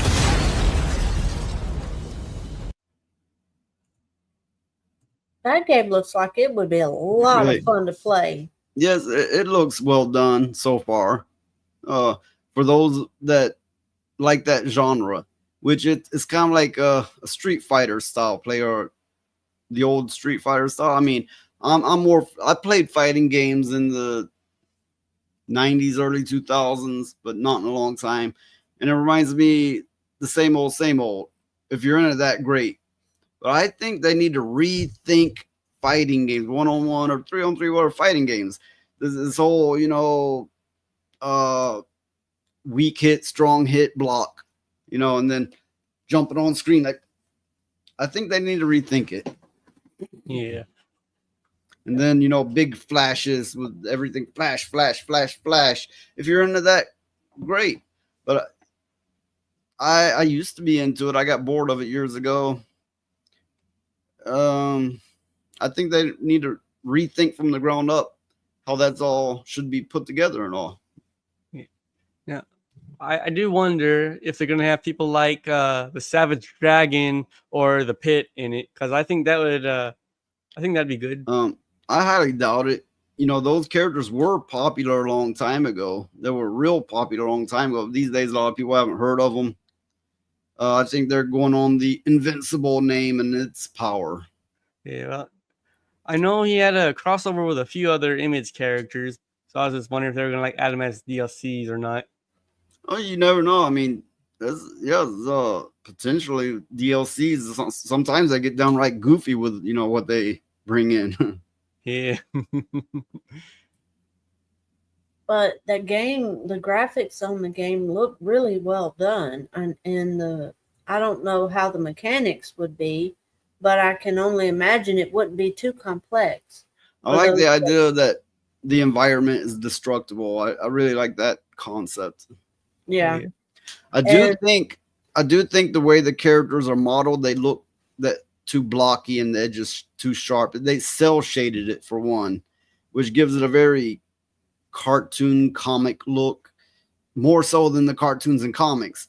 I'm not a fan of that, and I'm not a fan of the sharp edges, but still it looks like a solid game. Yeah, looks like it'd be a lot of fun. As Alchemy points out, solid game. Looks solid. I'm curious to whenever it comes out, the reviews of it. Now see, this is what happens when you're not on here shit talking. and critiquing things. It's like, hey, here's a cool game. The viewers drop off and drop off. Oh no. Oh no. Oh no, there they go. No, come back. Hey everybody, Fuda! The Fudas are coming out of the woodwork. Somebody put them back in the closet. No, They're my point everywhere. is, you know, if I got lewd with things real quick, would they come back? And no, they haven't. Yes, that is a mouse PI for hire. If you haven't seen that, it's in a kind of a 1930s style cartoon form. I'm not familiar with it. Oh, that Oh, you sounds know. interesting. I'll look it up. Oh, Alchemy said some people are just addicted to drama. I would say most people. Yeah. Yeah. They want I find that most people like drama, just not their own. And then you got the weird ones that like their own and want to share it with everybody else. You know, they want to share. It's like I don't want to know your drama. It's none of my business, and I don't care. You know. Now for the mouse PI. Ladies and gentlemen, welcome to NBC Express, the only shopping channel with no delays, no refunds, and no paperwork whatsoever. Today we're presenting you with a brand new line of home essentials. Don't wait too long, they're going fast. Feeling the heat? Not anymore. The Cool D's Cold Steam Applier just hit the market. Say goodbye to sticky cheese crumbs. With this portable freezer, your meat and dairy will stay preserved until the end of time. Order now. Buy 2, pay for 3. Hot off the press, a must-have for every modern household. Introducing Clean D's Automatic Turpentine Cleanser. With our Automatic Turpentine Cleanser, you'll wipe, swipe, clean, and shine every inch of your front yard. Order now. Limited stock available. Tired of feeling invisible? Grab yourself a brand new Mind D's Self-Aware Attitude Changer. Without a device at hand, make it... I heard Mind D's and I was like, nuts. D's nuts. Friends becomes mind-blowingly easy. You don't need to strain your brain. Mind D will do the thinking for you. Don't think. Order before you come to your senses. Wishlist now, and we'll ring your bell when they're ready. Spike I don't know if they're going to ring my bell. I don't know about that. D is not responsible for any damage to your own personality or the fragile fabric of reality. Okay, I have something to say on this. That clip you just showed, it's like they took what was inside my head and made a video game out of it. Well, you know, there was the Cuphead, I think it was called, that was done in a similar style as a side scroller. Mm-hmm. And okay, these games intrigue me. This style, I don't know, something about, I'm drawn to it for some reason. I don't even know if I would actually enjoy it, but I look at that and go, damn, that's neat, you know? Yeah, well, it looks... Yeah. I mean, I grew up on a lot of cartoons made in that styling. Maybe that's it. Yeah, me too. And but yeah, a lot of innuendo there. Yep. It's like they took what goes on inside my head at any given moment and they made a video game out of it. It's just weird. I couldn't believe it. It's like, oh God, other people think like this too. It's nice not to be by yourself. Yeah. Yeah, it looks real good animated, has that nostalgic factor. And myself, I'm a sucker for like the PI thing, that whole time era. I always like that kind of stuff. Yeah, Newer. Yeah. If that's how you pronounce it, Newer. Yeah, it is. Of course, I did grow up in the 70s. A horse is a horse. Mm-hmm. I grew up in the 70s. So... I'm old to remember that Mr. Ed on TV. I mean, not like I was around when it came out or nothing, but no, reruns and such. I remember such things as The Flying Nun and Gilligan's Island, and you know, I'm that kind of old to see when that was not in syndication, but reruns of it when it was on TV regularly. Oh, back when people actually watched TV, not connected to internet. I remember Captain Kangaroo. Yeah, yeah. I was on Reality Base, and somebody made a comment and said, you know, jokingly that they were Captain Kangaroo, and Ryan was like, "I'm 25. I don't know who that is." I remember Captain Kangaroo. I also remember when Wonder Woman came on television. Hey, if your head is looking old, you sure you didn't catch something? That's what I was about to say.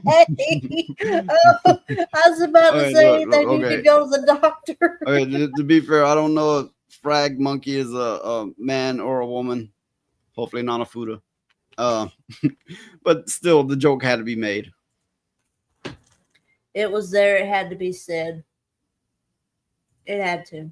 Yes, it makes you wonder what Ryan's gonna look like in 20 years. Ancient. I don't know. I mean, he may slim down, just like shave everything and slim down, and you know, could be a whole new look for him. I mean, you did see when he shaved everything off, right? Yeah. Of course, I made the joke, lice, and I made that joke. Nobody really responded, and I was like, "Was that in poor taste?" Or yeah, you know, I thought it was funny. I could have told Okay, you that. Here's the thing: we're talking about Ryan.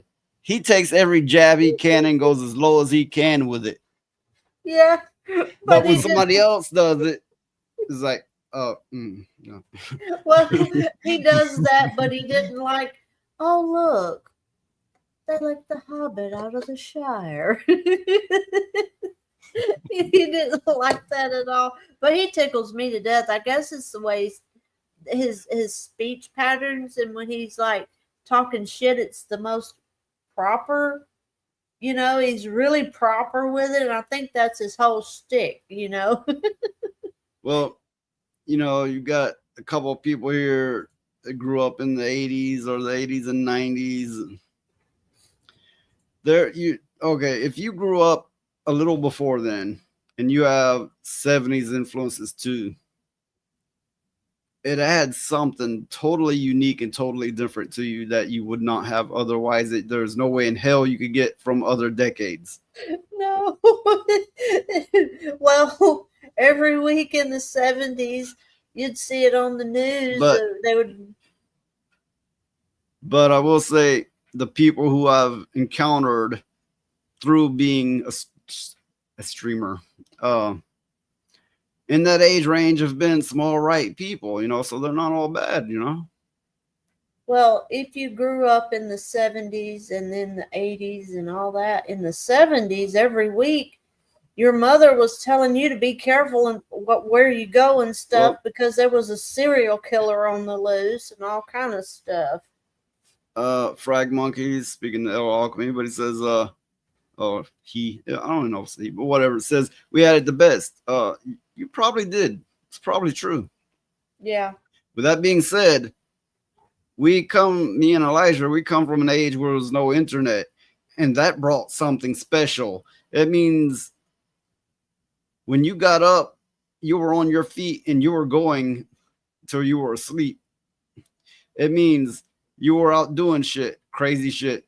You were learning, you know, even in your downtime, you were whittling or learning a guitar, you know. Barely such thing as downtime, but you were visiting friends steadily and had friends visiting you and doing work together and doing dumb shit together. And in the 80s and 90s, that just dwindled, especially in the 90s, that just dwindled away until people are afraid to answer their door now. They're afraid to answer their phone. Frag Monkey said they had a couple of serial killers in England through the 70s. The Yorkshire Ripper. Well, in the 70s, were silly with it over here. In the 70s, I lived in Michigan.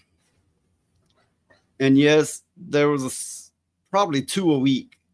It was steady on the news, on the radio. Don't be out at this time. And if you fit this criteria, if you're a woman with dark color hair of this length, he's already gotten several this week.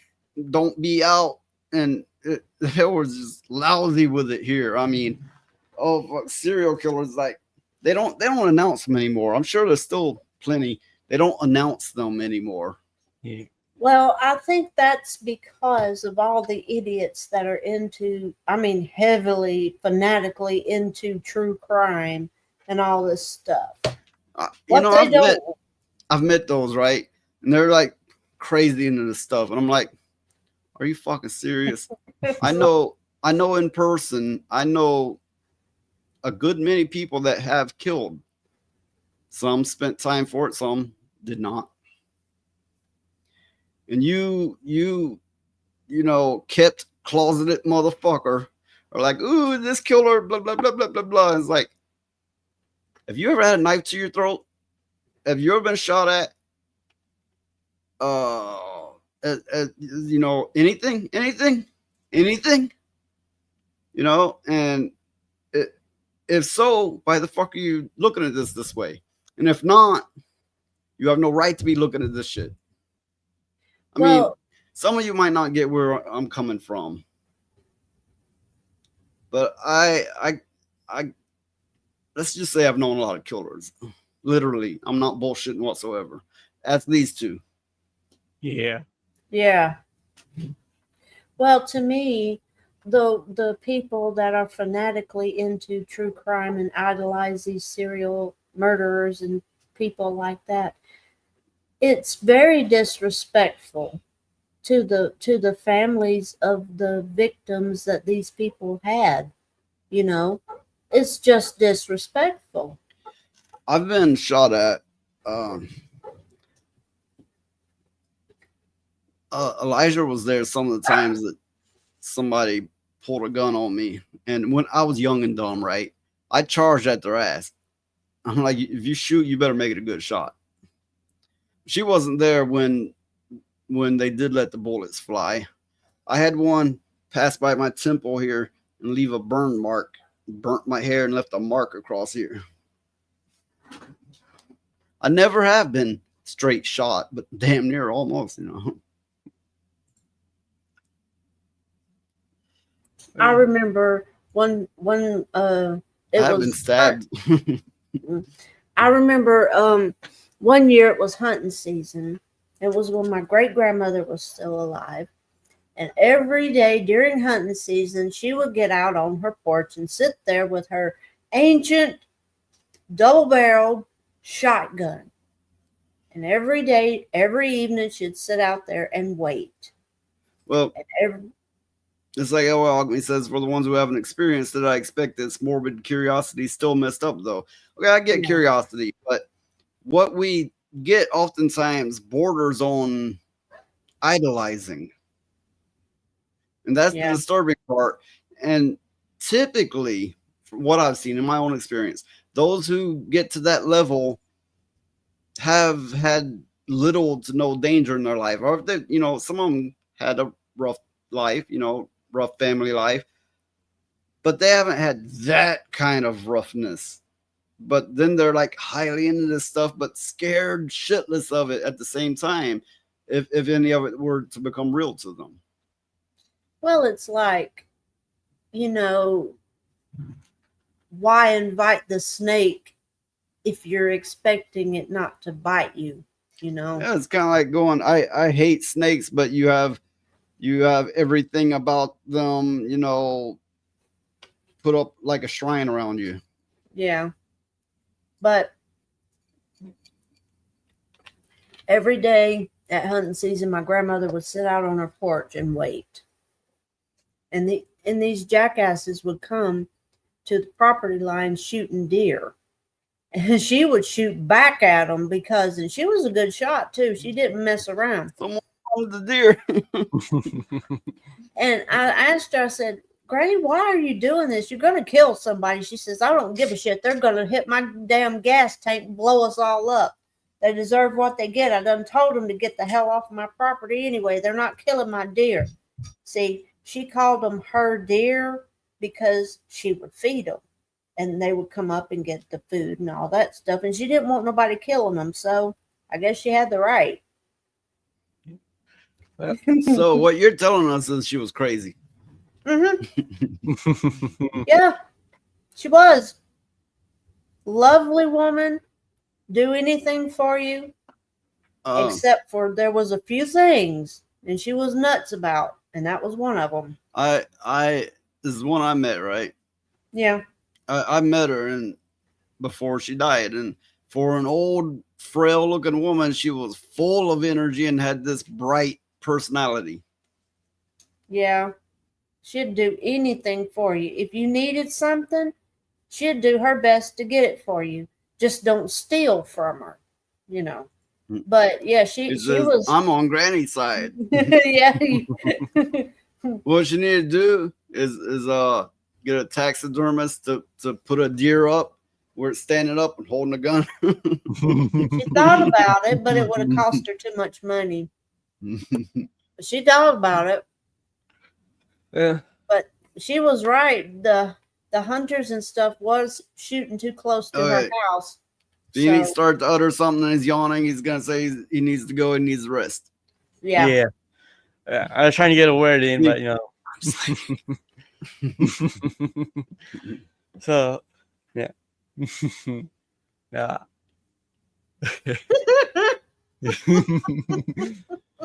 Yeah, I do have a channel, so promote your channel. Catch you jumping back in my lap. I have a channel like put your link in the private chat and I'll put it in this chat. Yeah. Okay. Cat butt. See how to. Okay, I'm on Rumble. Not sure to go about doing this, but on Rumble you can directly post into the chat, but if you want on YouTube, I'm gonna do it. I mean, like how to copy my thing over on there.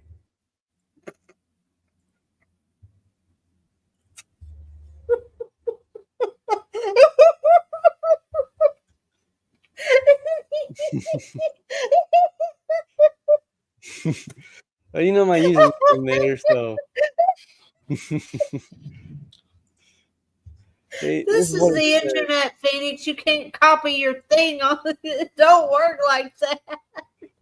So it's like sexting someone your junk, and like then you go, was it good for you? I copied it over. I think everybody's way too fascinated with that. I can't see. I can't see. It's like it's always on their mind, so you know exactly what they're thinking about. Every time I try to load a YouTube video, it's stalling on me like a motherfucker. Yeah. As far as the other thing you just put at Maject. That is not a whole URL. I'm trying to figure out how to do it on here. So maybe if you went to my account and copied it from there and did it that way, since I'm logged in, I'm not sure if it'll let me do it like that. That makes no sense. Okay, are you trying to access your Rumble? Is that it? Yeah. Let me see if I'm able to bring it up or not.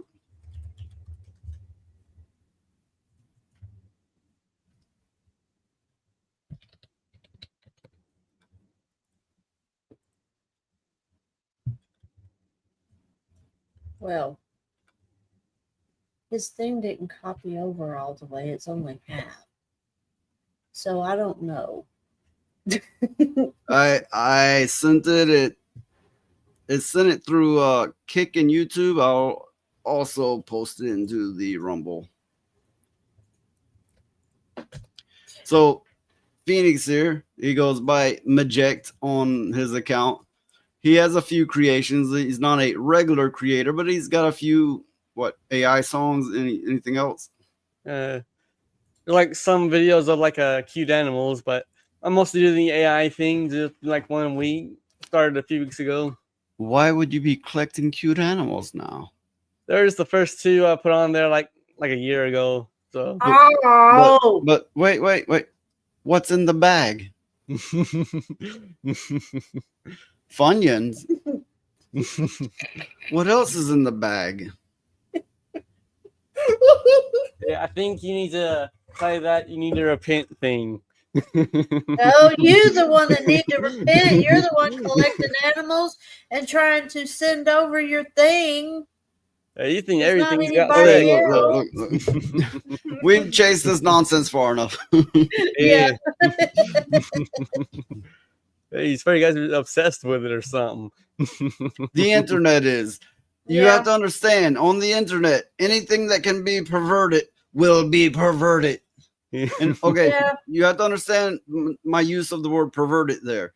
Not like, oh, that's perverted. I mean, the act of perversion, the act of taking something and making it a perverted thing. Anything that can be perverted will be perverted. It's almost anything can be made perverted. Yes. Like I could say taco. See, this explains it very well. By alchemy, a laugh is a laugh. Yep. What's in the box?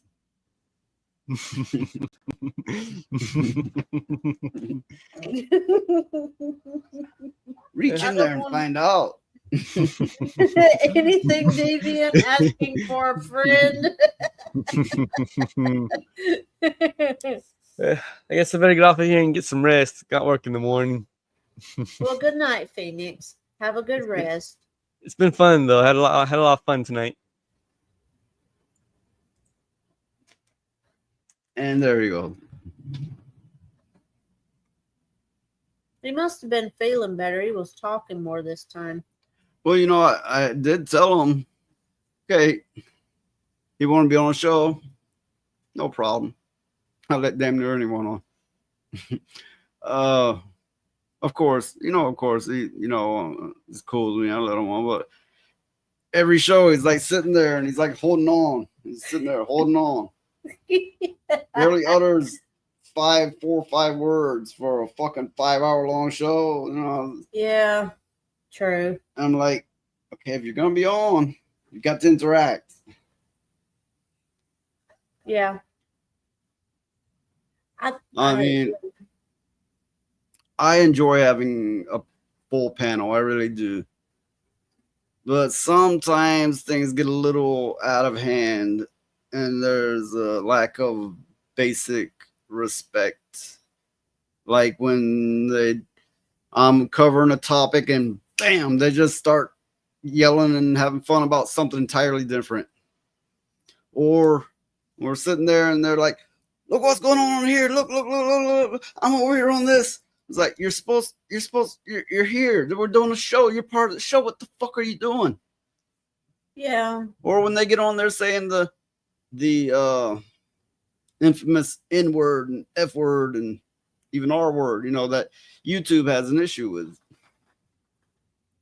Yeah, well, I mean, I don't like to be a hard ass, and I don't want to like, oh, you got to do this and you got to do that. But, there's got to be a line somewhere. There's got to be a basic sense of we are trying to put on some type of show. Yeah, I mean, for if nothing else, just for the sake of not getting stricken permanently. So, yeah, it's good to have rules. And those rules aren't like you must have, it's not anything too extreme. It's just a few basic I still fully support a relaxed hangout stream. There just has to be a baseline somewhere. Frag monkey. Well, yeah, Kata can because Kata's popular. Kata could probably just leave his chair like Smash JT's been known to do. And people's like, chair stream, yeah. No, but I'm on here like busting my ass. Okay, what now? Does it work? Does that work? What do I do? Okay, why aren't you talking? What's going on over here? Like it's a lot of work. It's more work than you might think. Or put it like this. For somebody's stream that has been heavily fucking suppressed, it's a lot of pressure and a lot of fucking work. Yeah. Because I'm not a young black man. You can see the gameplay in his shades. Oh. Yes, YouTube, which makes us all speak like infants. Yeah. That is very true. Oh, Alchemy said something. Okay. I'm sorry to leave you guys, but there are some things I need to get to. It's been fun. Have a great rest of the stream. Thanks for coming. Bye, Alchemy. Thanks for participating. Have a great night or day or whatever it is for you. Tell Lilith we said hi.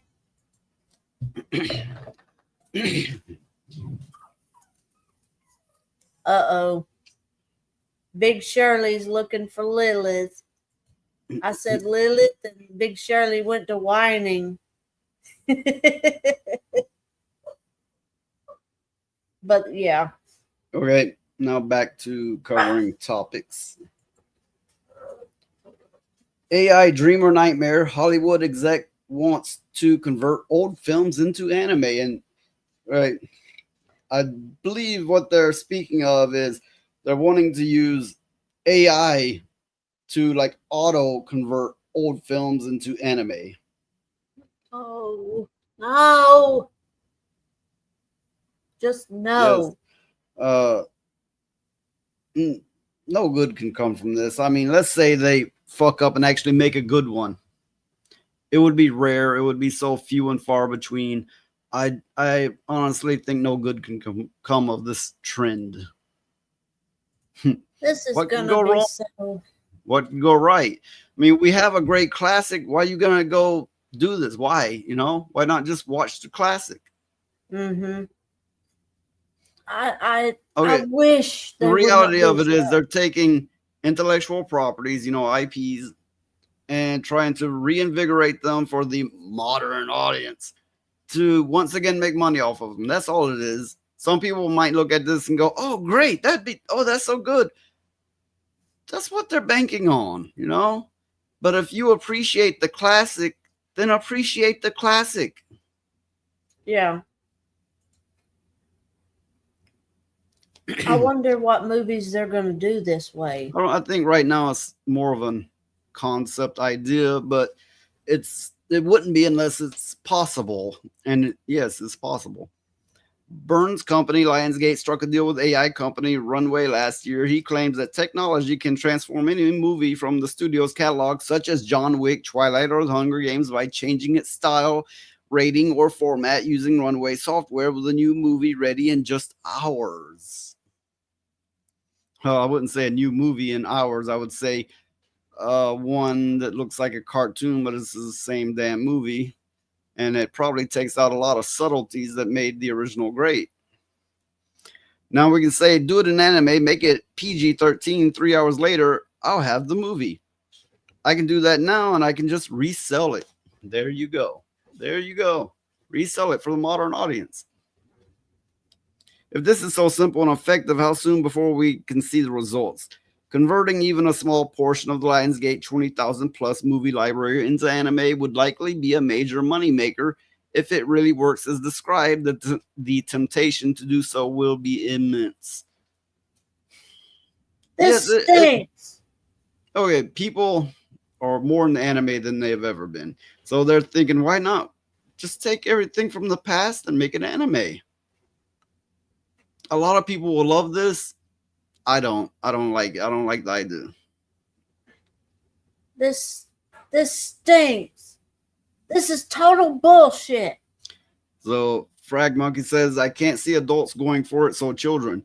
Unfortunately, I could see some adults going for this. They're like, I never liked this until I seen it in anime form. Now I love it. I could see that happening. Yeah, unfortunately. I never seen so many people going for anime so heavy. I mean, when I was young, I liked the occasional anime, but it's not like I want to see it all the time.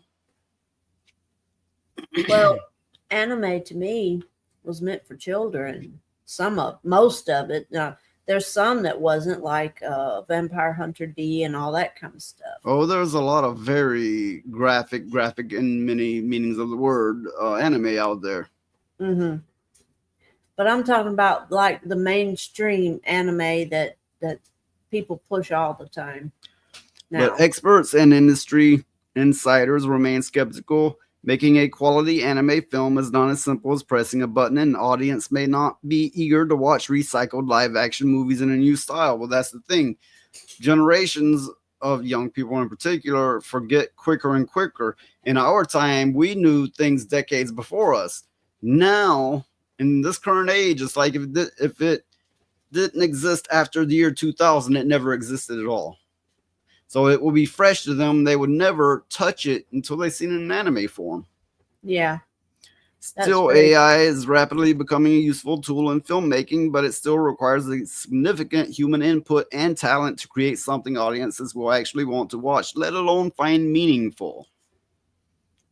Okay. You can just see where this is going. And yes, a lot of young people will go for it, but simply because it's anime and it's new. People tend to take whatever is put out there. Yeah.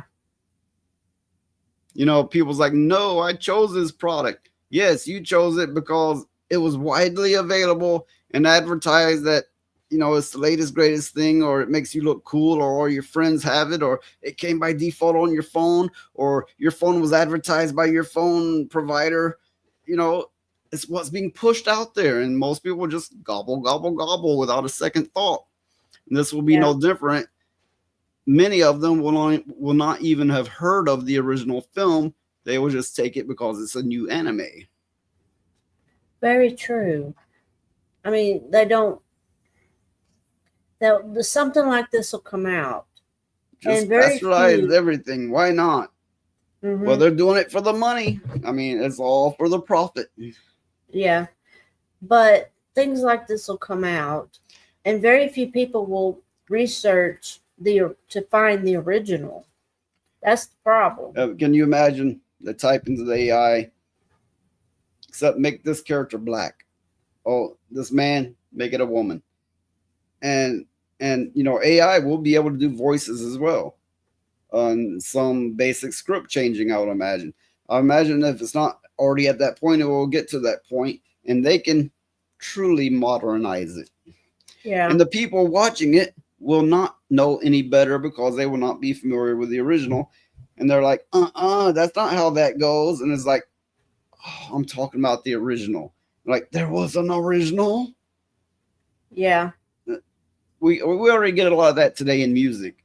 And it's, you know, oh, I like this song. It's like, yeah, I like that one too. And then you find out that is not the song.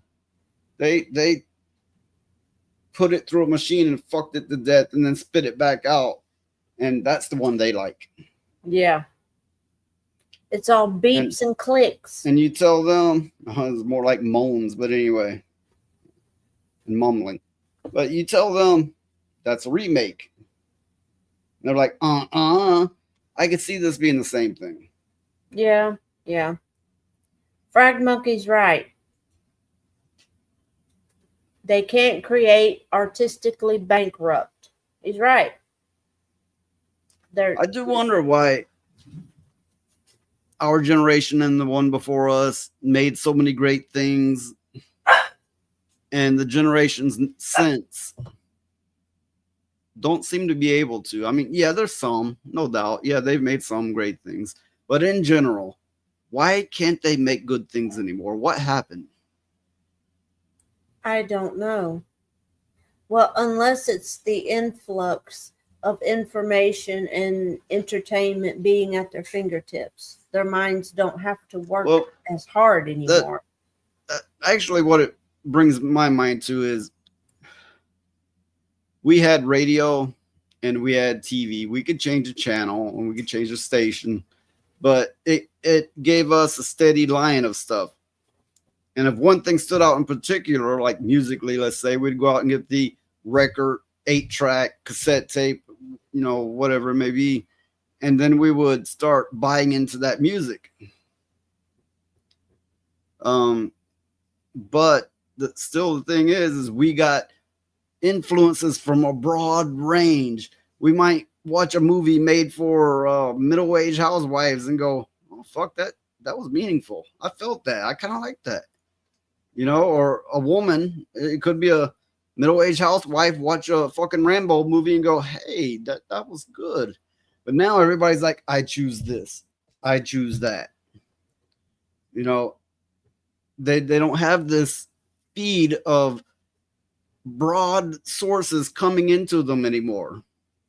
So maybe that is what is stripping away their artistic ability, their imagination, because they don't have this broad range of influences. Yeah, that makes sense. That makes a lot of sense. And also the companies that created movies and music and all this kind of stuff, the artists, when they would create a movie, that was the shit. I mean, people would go and see it over and over and over again back then. Yeah, because they didn't have things at their fingertips, and they were that much into it. Mm-hmm. They wanted to take up every ounce of it, every bit of it.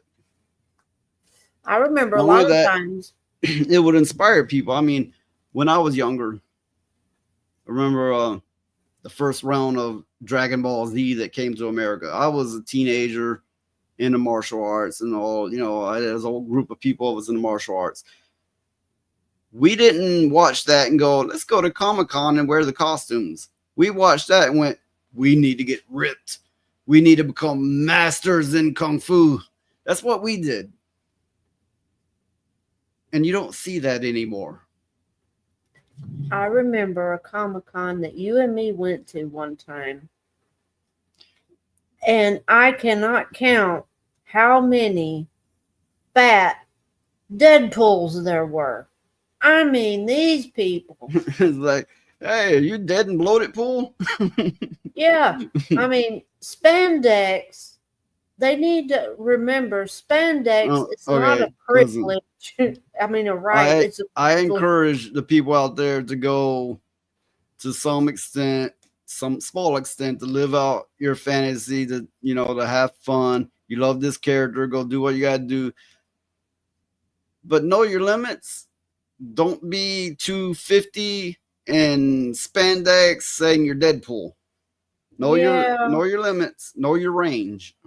Well, I know that same Comic-Con that we went to, and we was just in our regular clothes. People swore we were acting out The Walking Dead. I'm going, no, this is just what we wear all the time. We went to Comic-Con and this was when the main Walking Dead show was popular. And everybody thought we were cosplaying The Walking Dead. And I'm like, no. I may live a little rougher than you because, you know, I go out and do work, like manual labor kind of work, but, you know, we're not cosplaying anything. No.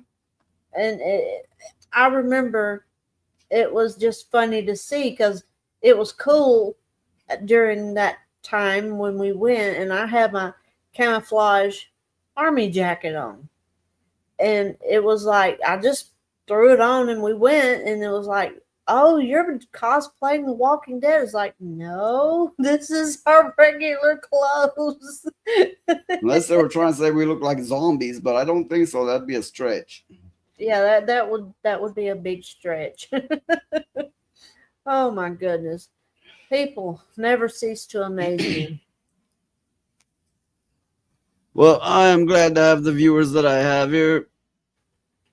But oddly, I still have a lot less viewers on Rumble than usual. That is a little perplexing. Yeah. Oh, well. I'm going to move on to my next topic. Mark Miller faces coordinated cancel campaign from former colorist and Bleeding Cool after appearing on conservative YouTube shows. So these comic writers are starting to play the comic circuit, which is, you know, on YouTube, which a good many of them are conservative, and they are getting attacked for it. The question is it rightfully so? And here's what I mean. They themselves might not be conservative. So how Mark Miller, I don't know right up, but we'll get to that. It says, so people understand. The thing is, yes, they're playing the comic circuit on YouTube, which is a good many are conservative. The issue with that is if they are not conservative, but they're using the conservative YouTube circuit, is that an issue? Or are we like, we don't care if you're conservative, we're into the comics? Well, even if we're okay with it, the leftists are not. Of course not. Mark Miller is the best-selling creator behind hits like Kick-Ass and Civil War. And he's become the latest target of coordinated cancel campaign orchestrated by his former colorist Matt Hollingsworth and amplified by industry gossip site Bleeding Cool.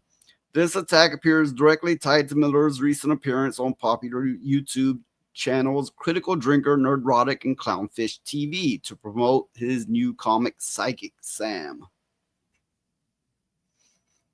The controversy began when Dark Horse Comics posted a promotional tweet for Miller's Chrononauts Library Edition, prompting Hollingsworth to immediately call for a boycott. No thanks, don't buy this, I receive no money. Hollingsworth posted on Blue Sky despite having been paid his contracted rate for his original work years ago. Yes, they paid the inkers, the inkus, however you're supposed to say it.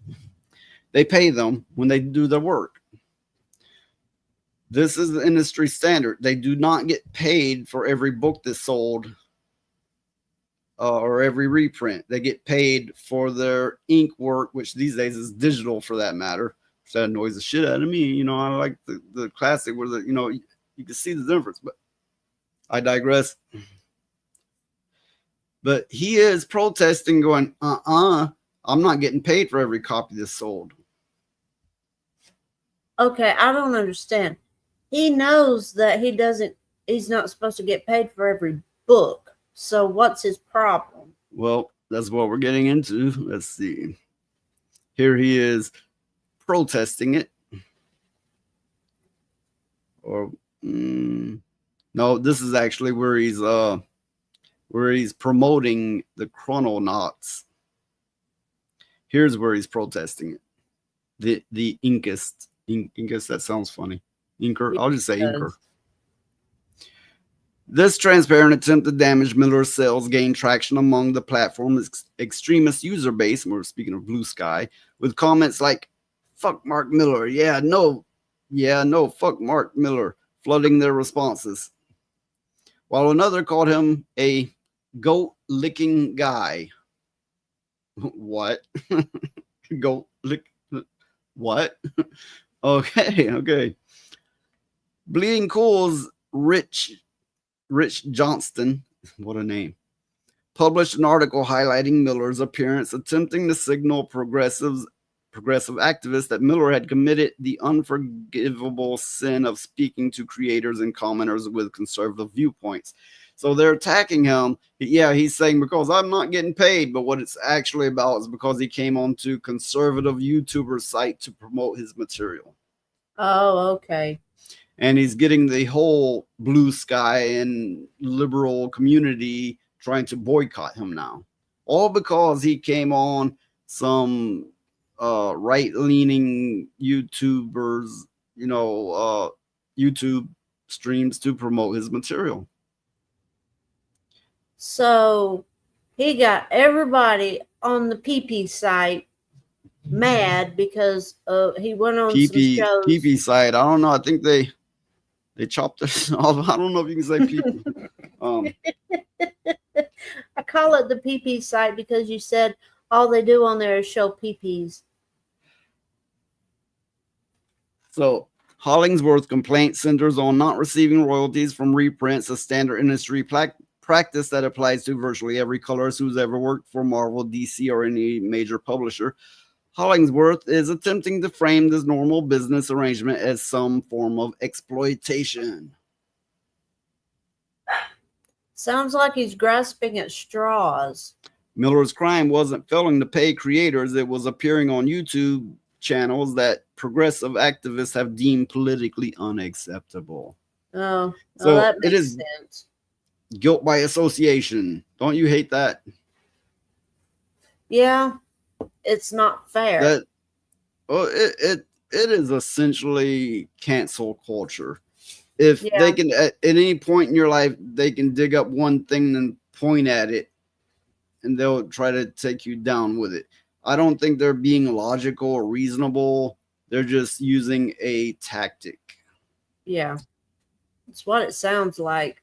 Sounds like some more just drivel on By their attempting to make these creators, their audience, and retroactive progressive activists are trying to excommunicate half the world from participating in comic culture. Yeah, you think about it. They're trying to make it to where anybody who's in comics cannot even touch anything conservative. That really hits the nail on the head. They got it right with that one. This approach has been devastating for the industry, contributing to declining sales and the alienation of core audience who simply want to enjoy comics without constant political lecturing. So yes, that it is feeding into the decline of the comic industry. It's kind of like I spoke on before. I hate it how these the LGBTQ plus, how all these leftists and wokeists are going. You can't be in this. This is ours. You can't be in art. This is ours. You can't be in a video game. This is ours. They're doing that to everything. Now they're like, you can't be in the comics. This is ours. It's our space, and you can't be in it. They're doing this to everything. All while preaching inclusiveness. Yes, how inclusive is all that? Yeah. It's not. They're just talking out of their ass, and they know it. This coordinated attack also reveals the toxic nature of Blue Sky as a platform. It's ever so toxic, where users feel empowered to launch vicious personal attacks against creators simply for appearing on the wrong YouTube channels. Well, they'll attack you for much more simple things than that. Yeah. For an industry already struggling with declining readership and cultural relevance, this kind of ideological purity testing represents an existential threat when creators can be targeted for boycotts simply for speaking to popular commentators.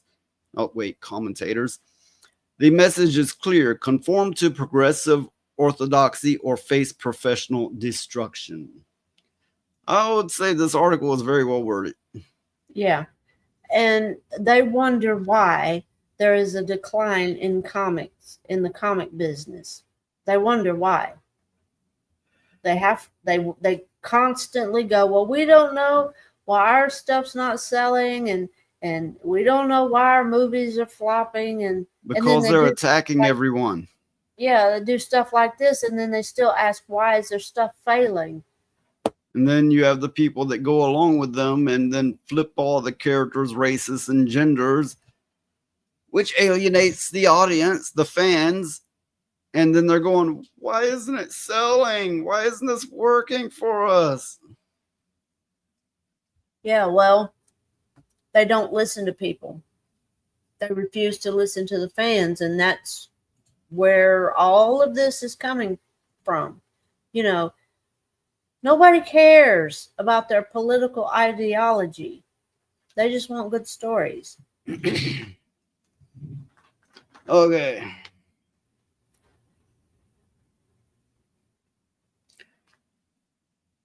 Well, I'm just trying to stretch it a little here. I know. I'm helping you. Don't be weird. Okay. I'm not going to be weird. All right. Every time I start covering an article, the viewers drop. Oh, God. But that article, it was really well written for a change. Hey, those still here, speak up. A lot of the articles, you get and you read and stuff, they're worded really strange. Oh, but yeah. I mean, I read a lot of articles to have stuff to cover, and I find oftentimes in 4 paragraphs, they'll say the same thing and reword it slightly. I find they have a lot of typos, and I find they word things extremely strange to where it's almost unreadable. I can only speculate they're using a lot of GPT to do this. Yeah. I'm not good at tongue twisters. I get tripped up on a lot of words. Then people like, this is the word and this is what it means. It's like, I'm not retarded, motherfucker. God damn. Seriously. I don't need shit explained to me, you know. Sometimes people get tripped up on words. Oh, I do. I do all the time. It's like, wait a minute, that didn't even sound right. I know the word. I know its meaning. I know its implementation. There's another word I'm tripping up on, but okay. I could probably tell you it's a Greek or a Roman, origin, a Latin origin, right? I mean, sometimes I go down the rabbit hole with words, and I'm like, I want to know the origin. I want to know how this word came to be a word and what it started as. And, sometimes I go down the rabbit hole and I just get really into language and words. But I still get tripped up on saying a lot of words that don't make me fucking retarded. I mean, it's just. Yeah. But I understand I'd come off looking like a stoner burnout to people and sounding that way, but I am genuinely not. I'm genuinely not. Yeah. Oh, Frag Monkey asked you a question. You ever seen the meme of the boy on the bike who puts a stick in his own wheel and comes off the bike? That's these fucking tards we're dealing with. Yes. Yeah. Absolutely. Yeah, I agree wholeheartedly. It never ceases to amaze me, the stupidity of people. I mean, really. If you got to, I missed a little bit what you said. My earpiece fell out. I said it never ceases to amaze me, the stupidity of people. You can never underestimate people enough in certain regards. Yeah, true. I mean, everybody's guilty of it at some point, but some people make a career out of it. I mean, they just make a career out of being stupid.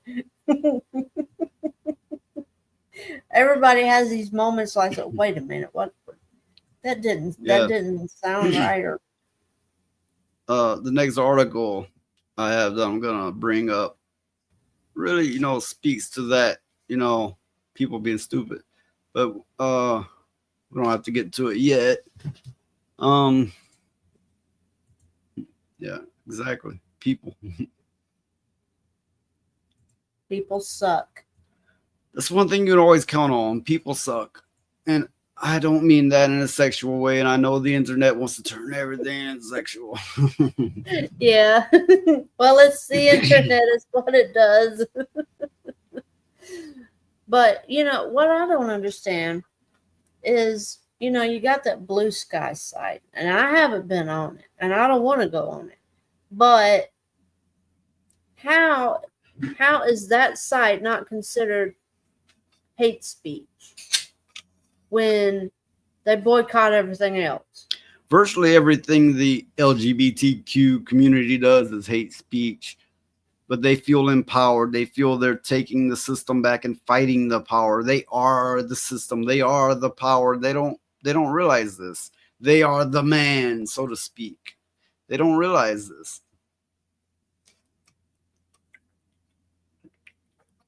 But,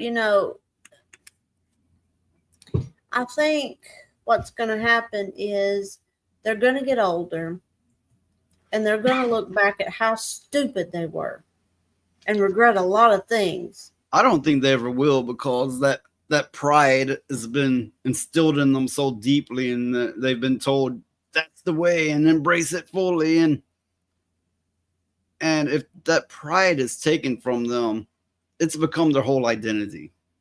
What's left of them? They will have such a existential crisis that I'm not going to say what they will most likely do, but I think what they will do. Yeah, that's true. That is so they will continue into old age holding that belief, that pride, that ego, because it's what holds them together because they've made it their entire existence for so long. Yeah. That makes sense.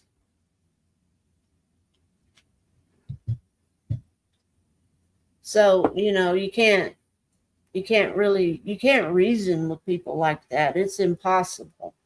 It's kind of like one of them situations where you just have to nod your head and go on. And as long as they don't bug you too much, maybe they'll,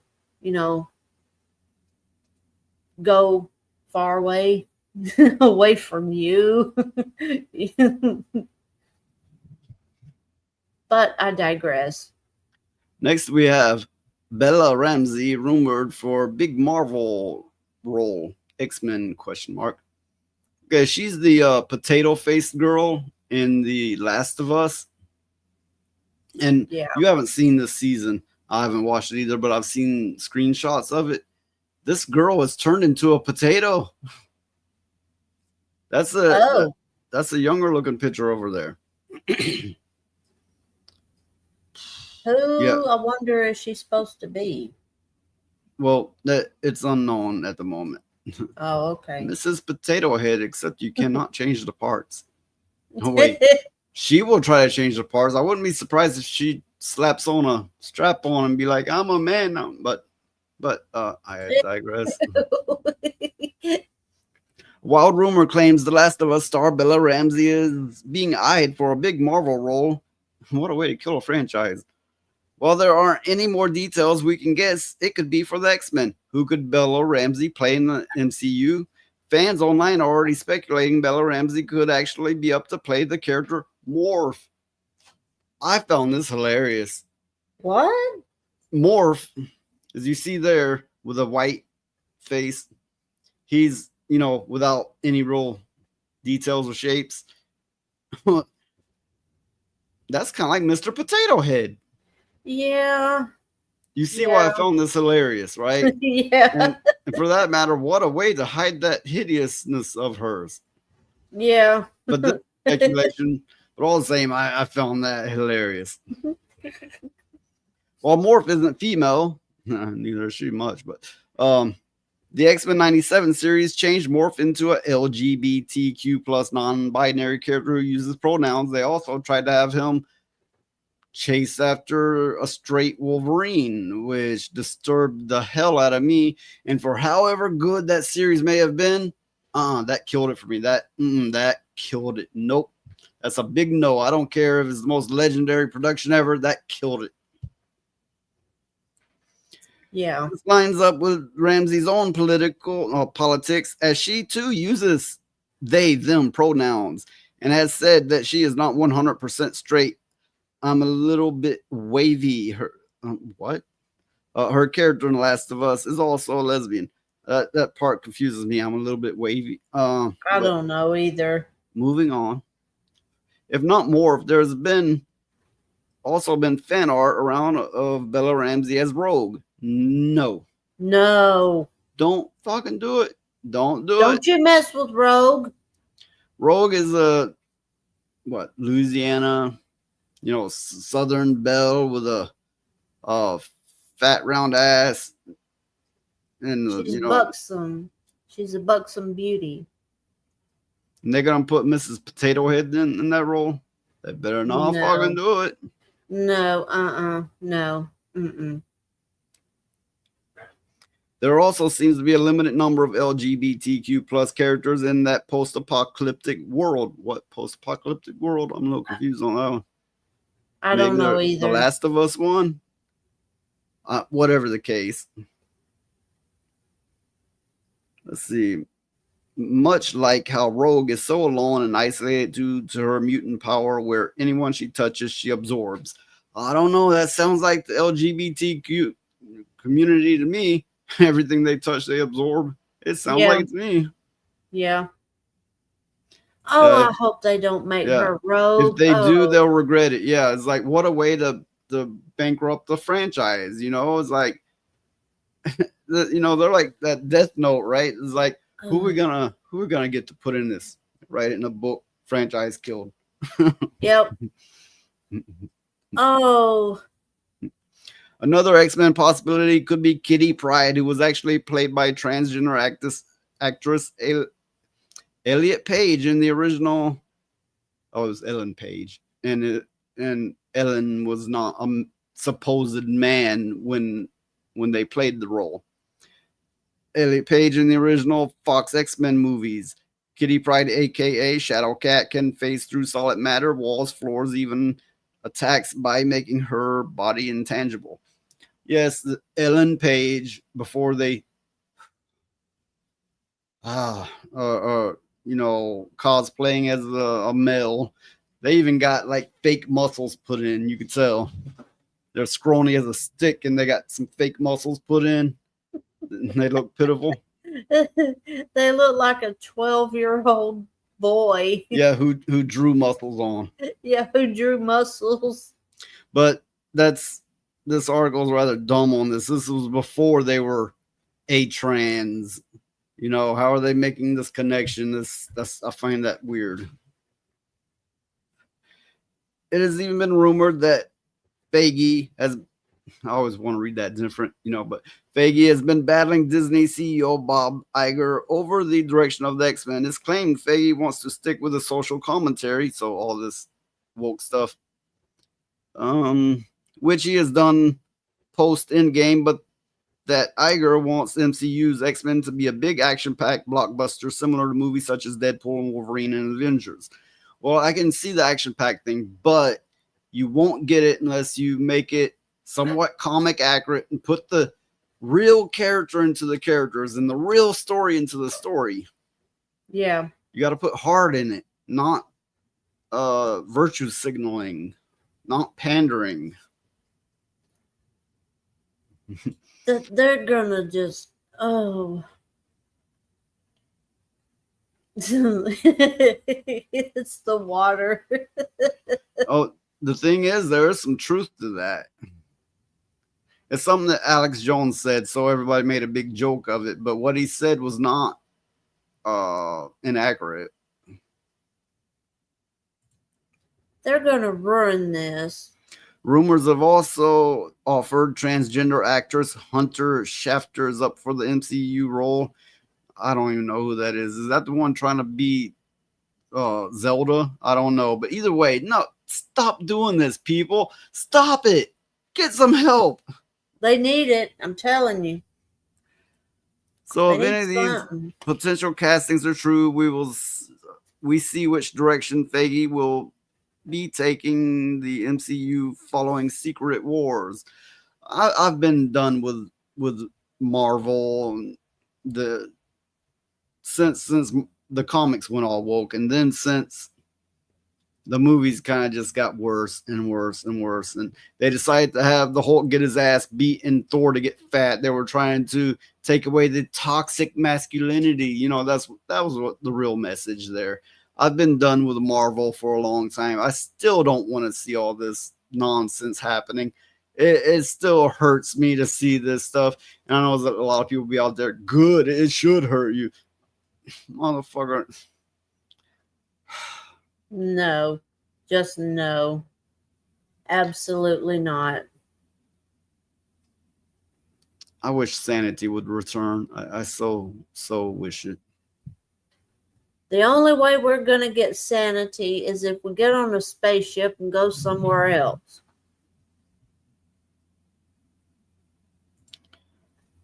Frag Monkey took my daughter to see Thor Love and Thunder. Instant regret. I've seen that movie, but not much. I fell asleep, honestly. So I don't really know. I couldn't really tell you. Well, I don't remember that movie very much. I just don't remember it. And that's bad when you don't remember a movie that you went and saw. But I digress.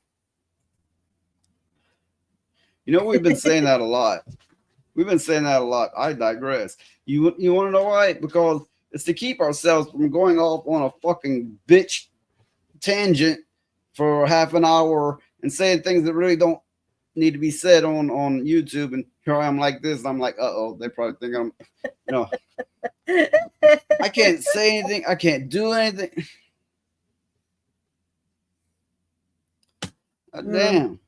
Yeah. They want people scared of their own shadows. Yeah. Very true. They do. Oh, like digressing. Yeah, I like digressing. Yep.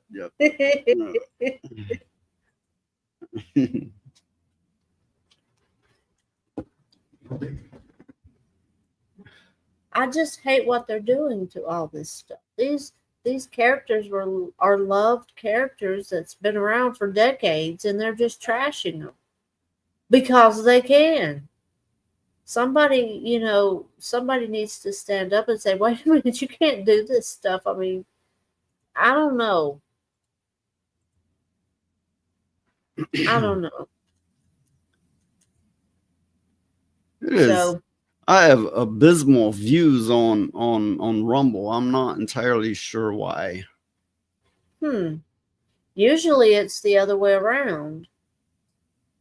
That's weird. And abysmal views on Kick as well. Well, that's a little more understandable, but I don't know why. It's just weird. Yeah, and Roadkill is showing up. Valkyria Winter is showing up. Of course, they never show up for the whole show because attention span, I guess. The rest of my panelists have not shown up, but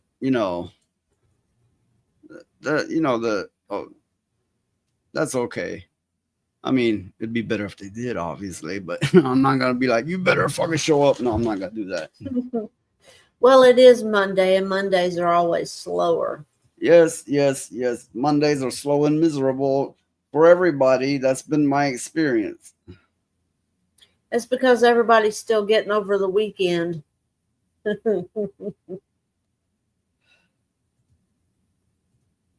So I'm trying to cover as many articles as I can for this video because we don't have a full panel that will talk on through the night.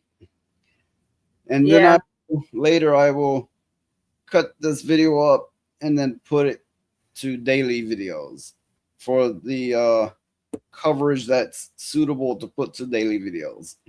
Yeah. Mondays suck. Well, every day sucks, but Monday tops, I think. Yeah, it does. I don't know why. I don't know who made the universal law that Mondays have to suck like they do, but they do. Tuesdays are better, but not by much. Wednesday, it's like, okay, I can do this. Thursday, it's like, okay, we're getting somewhere. And then there's Friday. Monday, on a therapist couch, telling them they feel like everyone hates me. Look, of course, I gotta make this about myself because that's what people do. Why not join them, right? I know I'm generally not liked. I'm generally disliked, or in the least not well liked in this community of YouTube, in real life.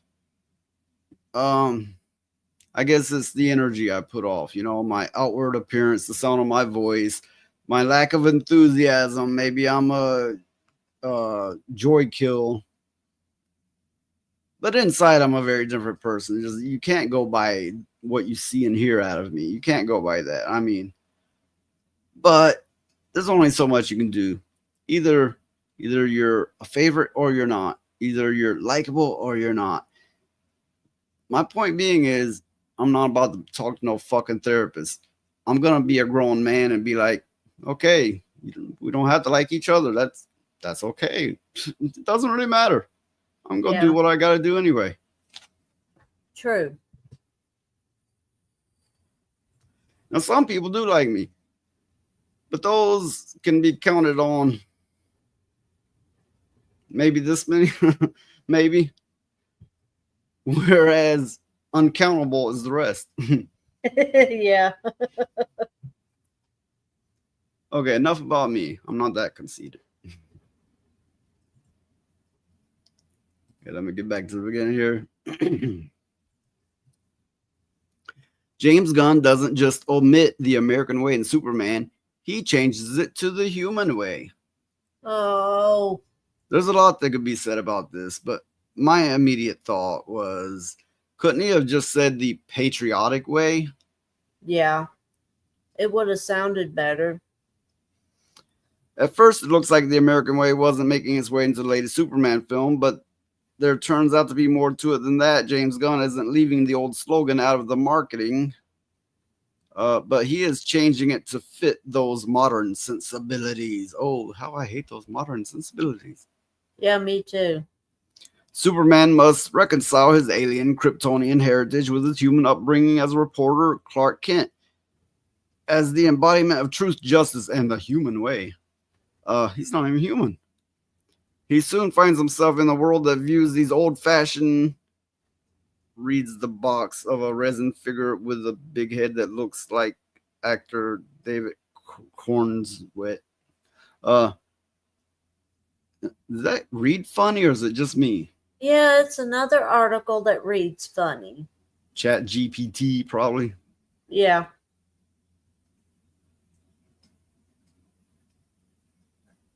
So, this alteration has to okay, let me start over. This alteration has to come directly from Gunn, who as head of DC approves the toys himself.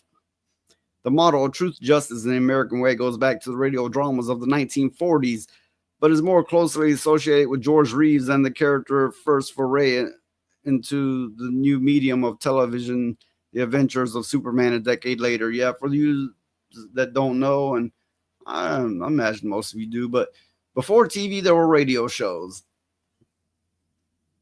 Yeah. Superman appears to have considerable political messaging that can be perceived as pandering to anti-American sentiments.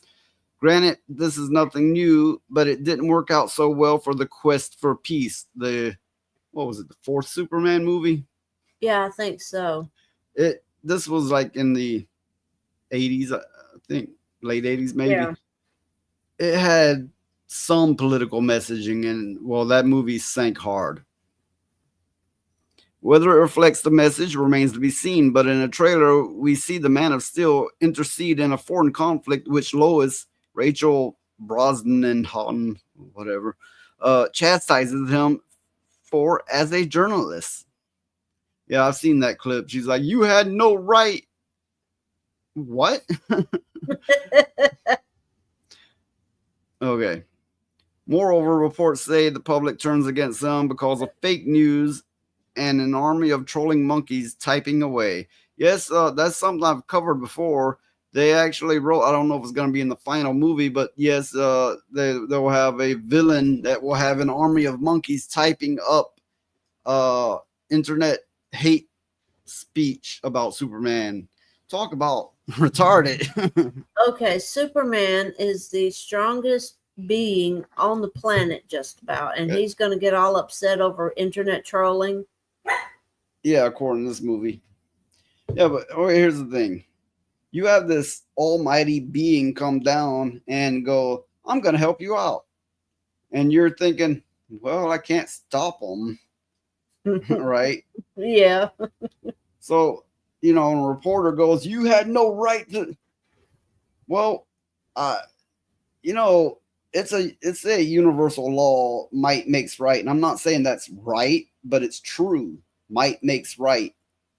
What if instead they treated him as the enemy? How would that go? He would ultimately go, you know what? Fuck humans. Right? Yep. He would go, "Fuck you. I'm going home." Oh no, he'd be like, "Fuck you," and start treating them with disdain. Yeah, that's true. That help, you know, whether it be a meteor coming from the earth or, you know, whatever the case, right?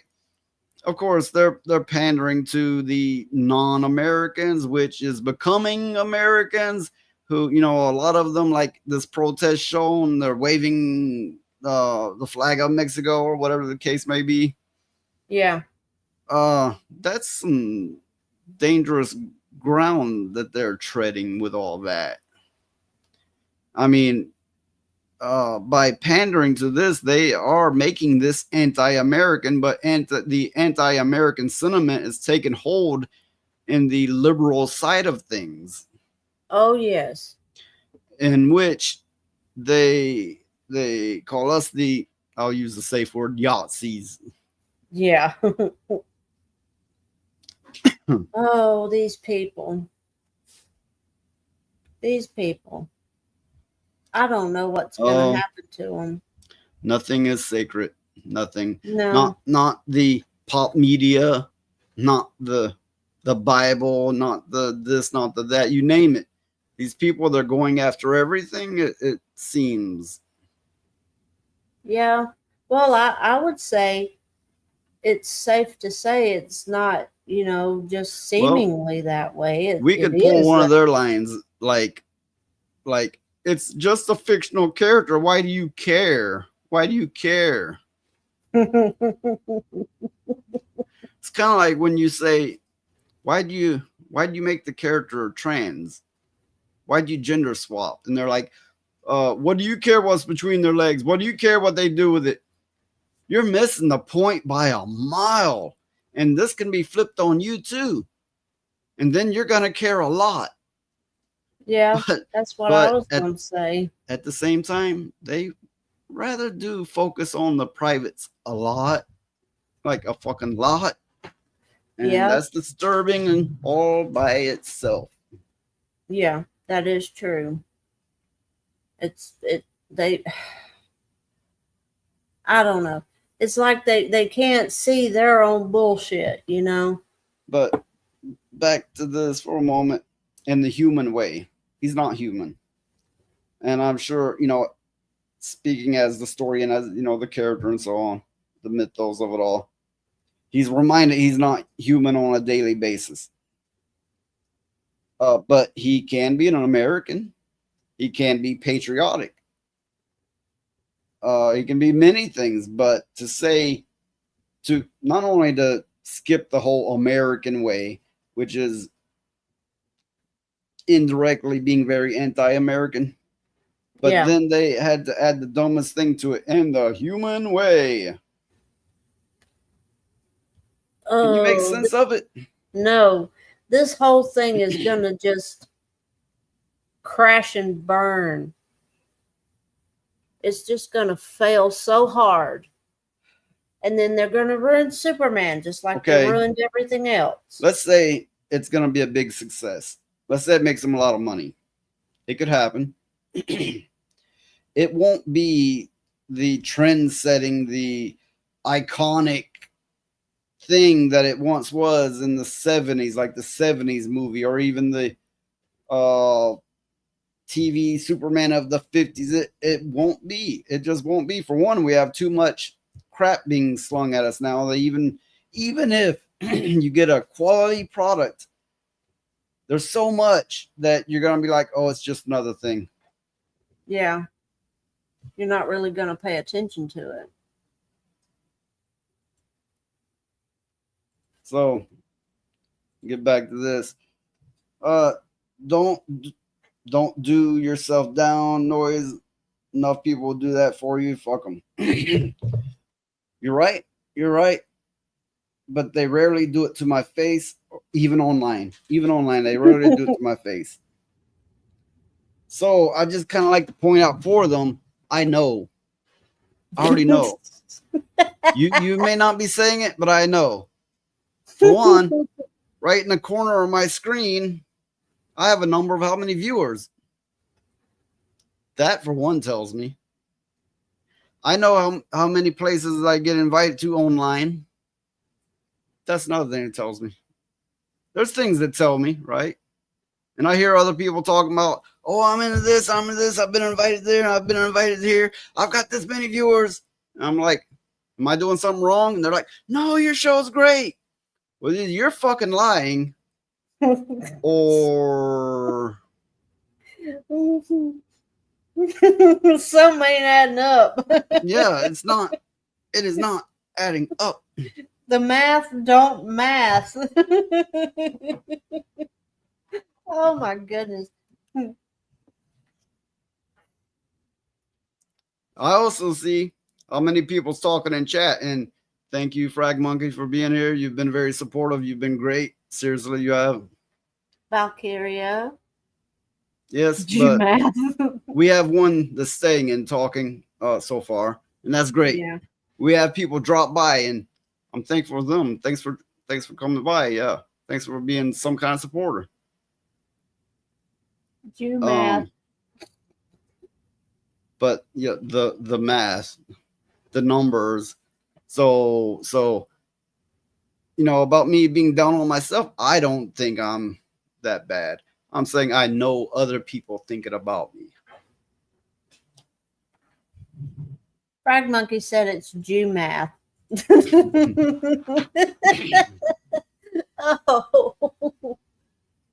Oh my goodness. Oh, for anybody that's wondering, that thing behind me, the blue thing, that's my fish tank. And you can see the little fish. Is an alien device. I thought about if the fish ever die to grow mushrooms. You know what you should do? You put a little statue in there of shooting the bird, right? And every time you move out of the way, there'll be a little like gnome or something flipping them off. Oh yeah. Oh, I have a pug statue that's doing that. I do. I have a little pug statue, and it's flipping people off. I think it's made to resemble a Buddha. Yeah, it is. Next time we get on stream, I'll bring it and show it. It's cute.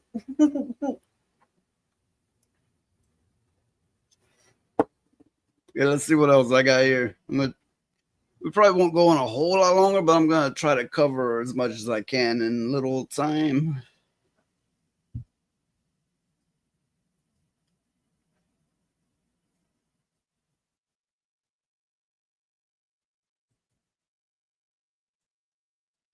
I think we'll cover one more thing.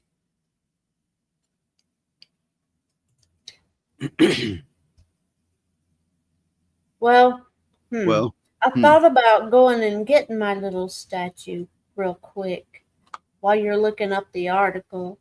But I'll be right back. Okay.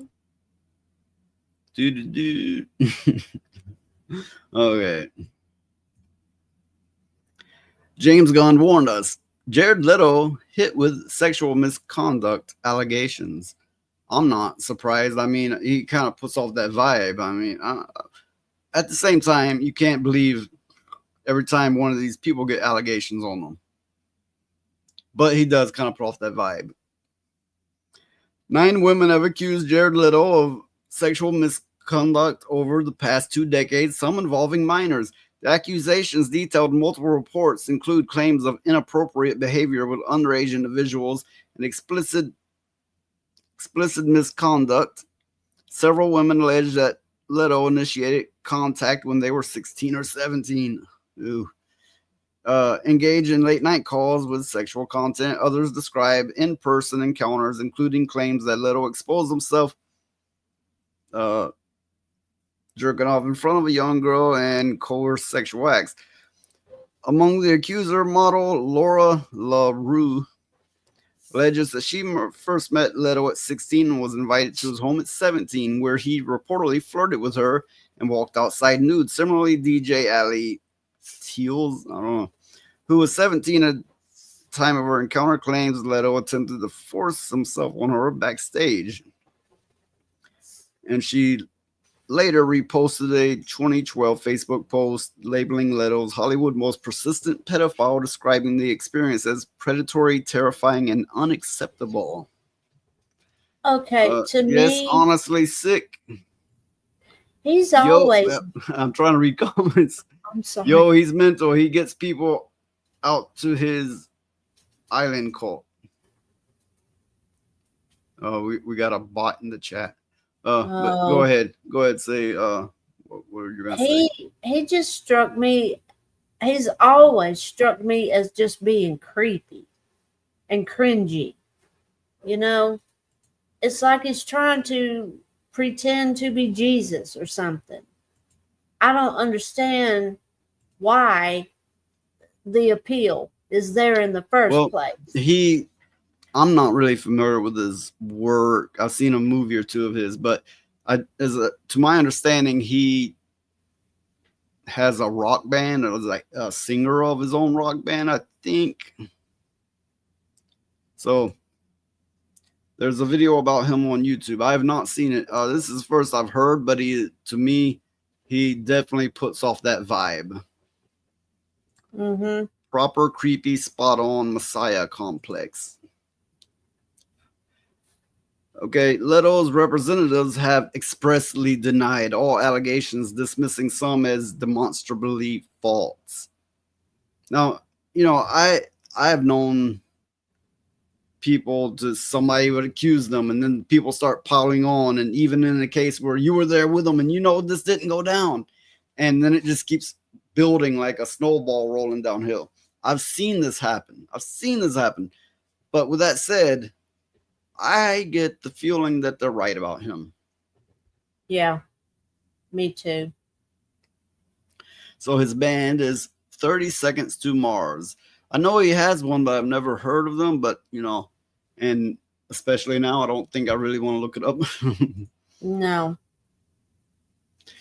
Before his temporary firing by Disney in 2018 over resurfaced controversial tweets, James Gunn made several public remarks criticizing Jared Leto, which we previously pointed out, some of which have drawn attention in light of current allegations.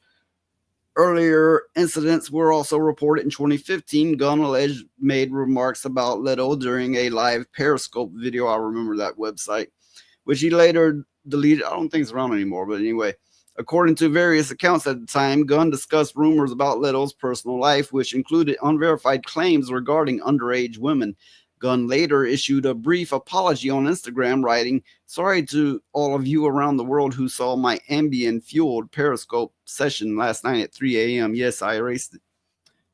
I don't know. I feel in that whole, whether it be Hollywood or the music industry, I feel they protect a lot of pedophiles, and Diddy is more than evident of that. I mean, that tells you all you need to know, doesn't it?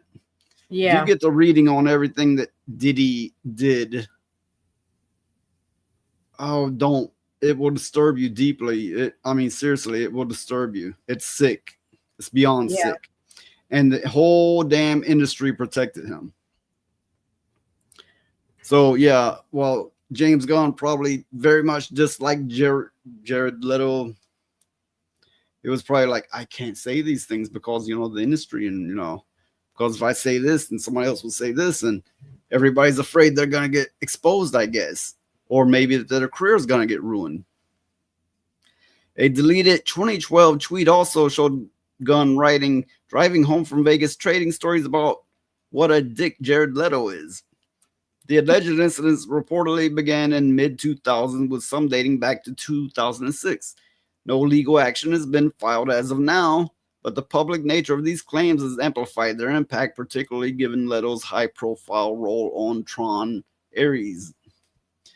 When they get the ball rolling, it sounds like they started. When they come down on him, they're going to come down on him hard, but the problem is how many other celebrities are going to get caught up in it. That's probably why they don't do things sooner. Yeah.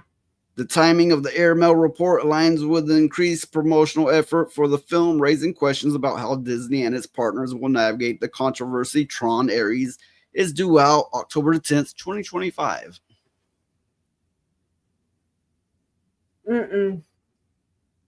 He just always seemed cringy, creepy. Yeah. Okay, so according to Frag Monkey, The Kill is his most well-known hit. I've never heard of it. And if the circumstances were different, I would look it up, but I don't think I will. No. I'm not interested in anything he does. So Hollywood did a film, Baby Burlesque. Peso Fall much. That's a Shirley Temple movie so many decades ago. That's the thing. We are old enough to remember Shirley Temple movies. And if you say Shirley Temple to people now, they're gonna be like, huh? That's a drink, isn't it? Yeah. Okay, Hollywood is a Masonic pedo ring like the BBC, and yes, it is. It is. But I also believe the music scene is probably like that, and I will believe that the whole political ring has a bit of that in it, to say the least. Yeah. I think it's sick. I think it's true. I don't think it's a conspiracy. And I believe many people who have been there to witness will tell you. Yeah. Well, I mean, even some actors and stuff and actresses, they keep quiet about it for a very long time, and then they'll come out and straight up say, hey, they did this and this and this, and I quit acting for a long time because of it. I think, if I remember right, I think Brendan Fraser was one of them. And there's more, but he comes to mind. He quit acting for a very long time because of it. So what I'm going to bring up next is not something that I'm going to critique, but rather it's a remaster of a game that I used to play back in the day. They have remastered Neverwinter Nights 2. And it will run on a Steam Deck with controller support. So I'm going to show the trailer for it. You can find it on Steam and wishlist it if you are so into such type of games. You are already defeated. The Sword Coast. Neverwinter. All these places will be consumed. They call you the Shard Bearer, a piece of Gith's blade within you. The only one who can help us defeating the King of Shadows. Bring in the accused. Did you really think you could keep such relics of my people?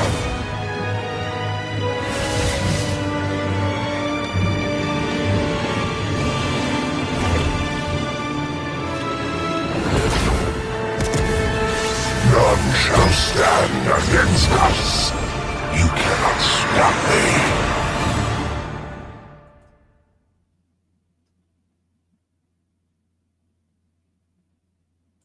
I don't know how I feel about this. Well, if I remember right, the original game had a lot of bugs, especially concerning the camera angle. The camera angle and the camera control was flip all around on you and have bad angles. If they fix that, providing they fix that, it was a great game. Now, it's a remaster, so it's going to look dated in a way. But, some visuals will be updated. I like that. I don't know if I'm going to buy it and play it, but it definitely intrigues me. It's a possibility. Now, Frag Monkey says, you guys should do a reaction video to Everything is a Rich Man's Trick. I'm not familiar with that one. I will look into it. And I'll look into it and check it out and consider it for later. But yeah, I mean, I guess I'm used to seeing the game Soul Frame. Wait. Frame is. I thought you said Soul Train. No. No. A bunch of people coming out dancing to soul music. Soul Train. No. Soul Frame. But the Neverwinter game, it looks okay, but I guess I'm used to seeing Soul Frame. That is a beautiful game. And Expedition 33, they really did well on those two games. The creators of Expedition 33 are under attack from the woke. And they themselves probably were fairly woke. They just didn't purposely put the politics in the game. But it's because they're too white and too many men. And they're French. They're French. I mean, come on. They're French. How are you gonna attack? Yeah, how are you gonna attack the French? They eat their own. Yeah, they do. You know, that's what happens. You know, you run out of a food source, you eat your own. Very true. So they think they're winning. They're winning. Let's say they win. Let's say everybody goes, okay, we submit, which is not gonna happen, but you know, hypothetically.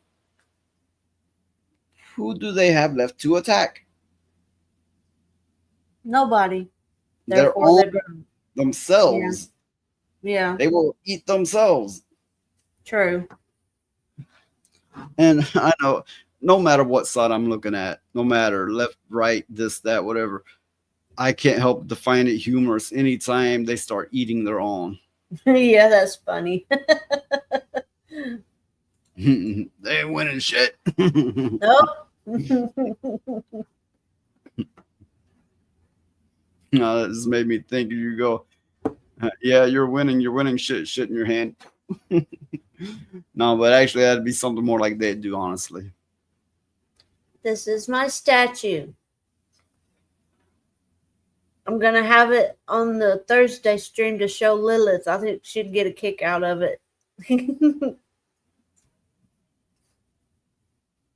My little pug Buddha statue that's giving everybody the finger.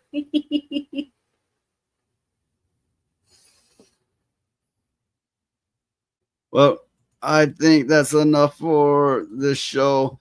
If we had a full panel, I would let them continue talking and it would carry on for probably a couple more hours. But it's just us. I don't want to burn through too much content too quickly, even though the numbers aren't the worst tonight. They're not the worst. The chat, not a lot going on in the chat. Frag Monkey, which again, thanks for the support. You've been a great supporter. Oh God, what did he say?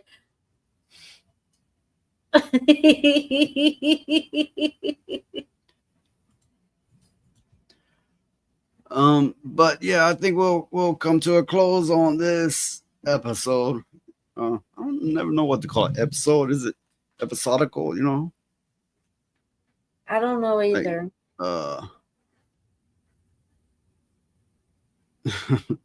I don't know. It was a good show. Okay. It will be missed. We'll be back Thursday, Ladybug. Yeah. Don't worry. We'll be back Thursday, and hopefully with a full panel. Hopefully, yeah, we will. We shall return. Bye, Frag Monkey. Bye, everybody. Wait! I gotta do my usual outro. You know. Oh yeah. When you're like, you know, you go to YouTube and like, hey, there's a bunch of live shit playing. What am I gonna watch? Well, I'll have this little skinny crack horse set, so I don't have to. Me! Choose me! Love me!